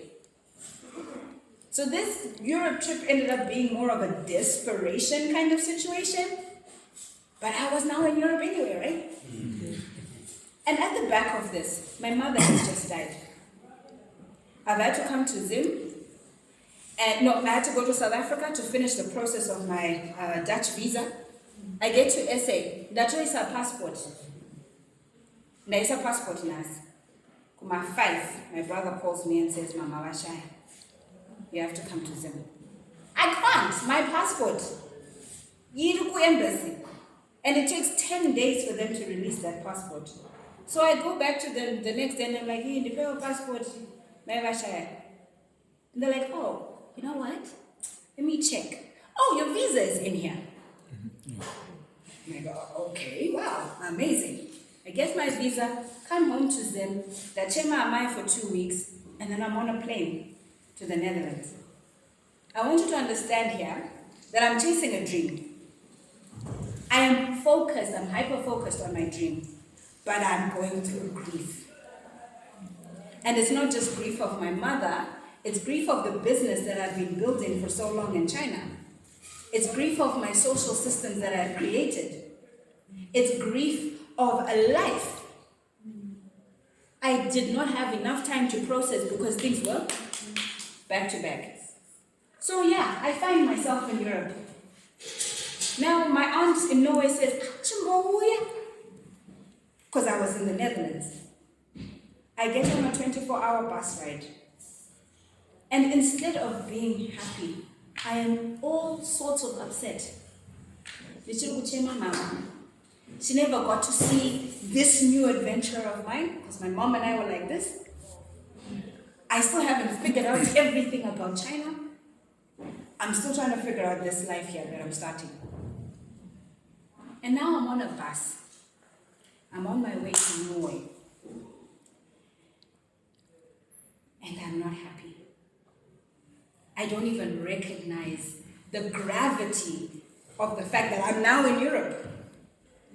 Until I'm sitting on this bus and I'm seeing the sunrise and it hits me. I'm like, I am in Germany, crossing the bridge into Denmark on my way to Norway.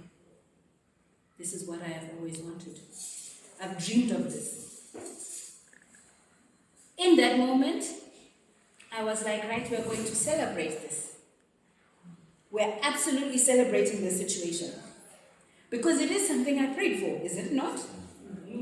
Has it come to me the way I planned? Absolutely not. But are we here? Yes. So I said to myself, the next stop, the bus, I'm going to get myself the nicest food. Because me, I'm a foodie. I love food. Veggies? Yes, predominantly veggies. So I said I was going to get the nicest food in the next stop. And I did that. In that moment, it was just me and myself celebrating my moment because I needed to do that. I had to calm down, really look at the big picture and realize where I was. I was here now. I then continued my journey, ended up spending 8 months in Norway. Fabulous. My point is, you have to stop and look at where you are. Most of the time, the place you are at is the place you prayed for.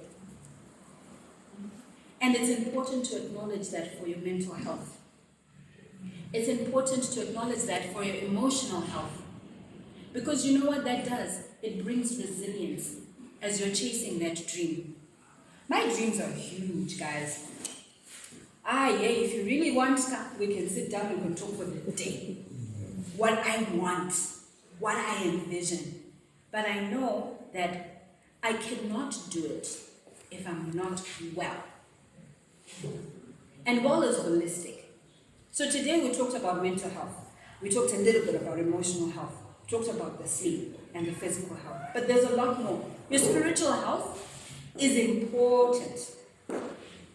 Even if you need to believe in something that is bigger than you. Why? Accountability. You always need that accountability. I think as Christians, we are at a huge advantage on that part because it comes naturally with the faith. It's something that keeps you going, that keeps you grounded because you know someone else is sort of dictating my life actually. And it helps you to actually see things clearer, right? But you also have to think about your financial health. How are you really financially? You have to be so honest with yourself. I will tell you, in my 20s, I didn't know that there was something called proper budgeting. I thought I was budgeting. I was not. And at the end of the month, I would ask myself, I thought I had an extra $200. Where did it go? Right? It's because you don't know where your money is going. You don't know what it looks like. It's just going. So the financial health part of it is very important. Then you need to think about how do you add to your life. What are the things that make sense to you when it comes to addition to your life? I am a scholar. I'll probably be a lifetime scholar. And I'm very happy to pay the fees, even though sometimes they're extremely expensive. But I will happily pay for them because the truth is, it's a genuine investment. How I got that master's degree. I don't have a bachelor's degree. I didn't go to university for a bachelor's. I went straight to work because when it was time to go to university, I'd gotten into Oxford. Zvichaita 2008. Lost all of our money. All of a sudden, my parents can't send me to school. Oxford is like, yeah, we're not going to recognize your bonds. What's that? So I had to take myself to school, step to my night school, doing all these little things. Then I got straight into work. Then comes later, then comes this opportunity to do a master's degree without having to need a bachelor's degree because you're basing it on experience.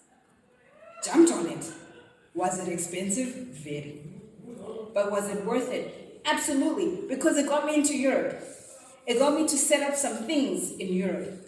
It got me to get my dream of doing the things I wanted, the places to visit.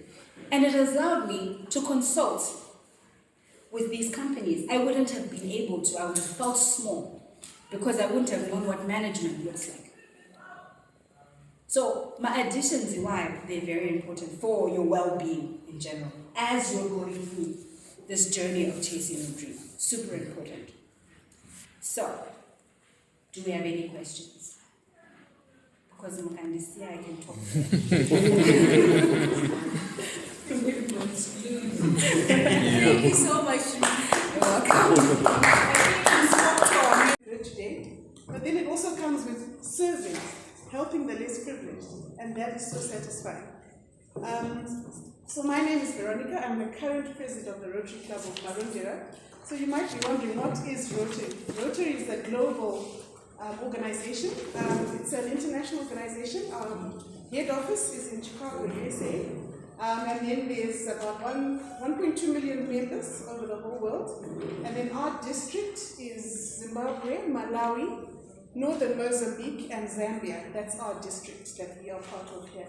It's an amazing opportunity. There's professional people, doctors, lawyers, teachers. Anyone can join Rotary. So it's an amazing opportunity just to create lasting impact in the lives of those less privileged than us. We have partnered with many organizations. I think Celebration partnered with us when we did Idawe Kwako. We refurbished Idawe Kwako. We've delivered mattresses to Kukrani Shungu. This year, I think we've done 4 boreholes for schools, the rural schools. Just partnering with the community, coming together with the community just to serve others who are less privileged.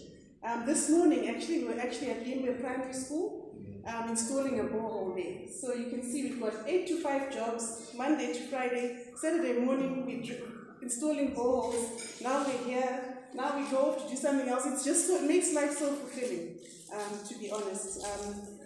And then it's also so rewarding. But then some of you are thinking, oh, this is wonderful, but I'm busy, following my dream, Zvichaita, pushing through. Where do I find room for this? But here's what Rotary taught us. You don't have to choose between your goals and and serving others, they grow together. As you grow, do your goals, serve as well, serve other people. Like when you join a projects team, you build your leadership skills. When you fundraise, you learn how to manage your money better. You learn how to, all those kind of things, and then your business thrives, and as you serve as well. And also you create networks, friendships, different people. I think each country I try and visit, I try and connect with that Rotary Club.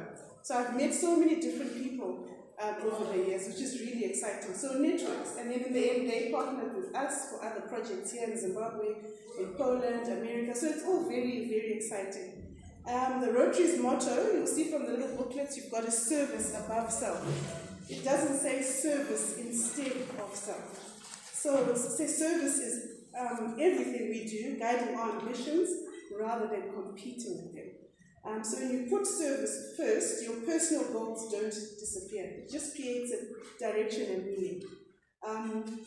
We also go by what we call the 4-way test. I'm sure the business people here will like that one. You'll see the 4-way test. High ethical standards, which helps you in your business, in your day-to-day life. What are you saying? Is it the truth? Is it beneficial? That's also part of Rotary as well.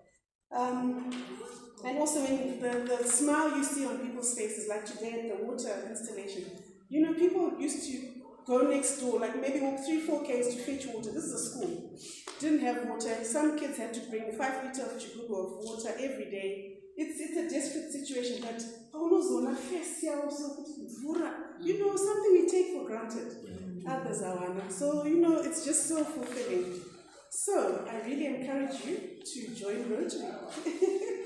So, I hope you won't see Rotary as one of those, adding to my to-do list, but just see it as an invitation to have a life of purpose. So, yeah, if you want to join Rotary, there's a number on front of the flyers there, but do join us. It's so fulfilling, guys, and really, that's what the Lord also asks us to do, is to look out for those less privileged. So, thank you very much.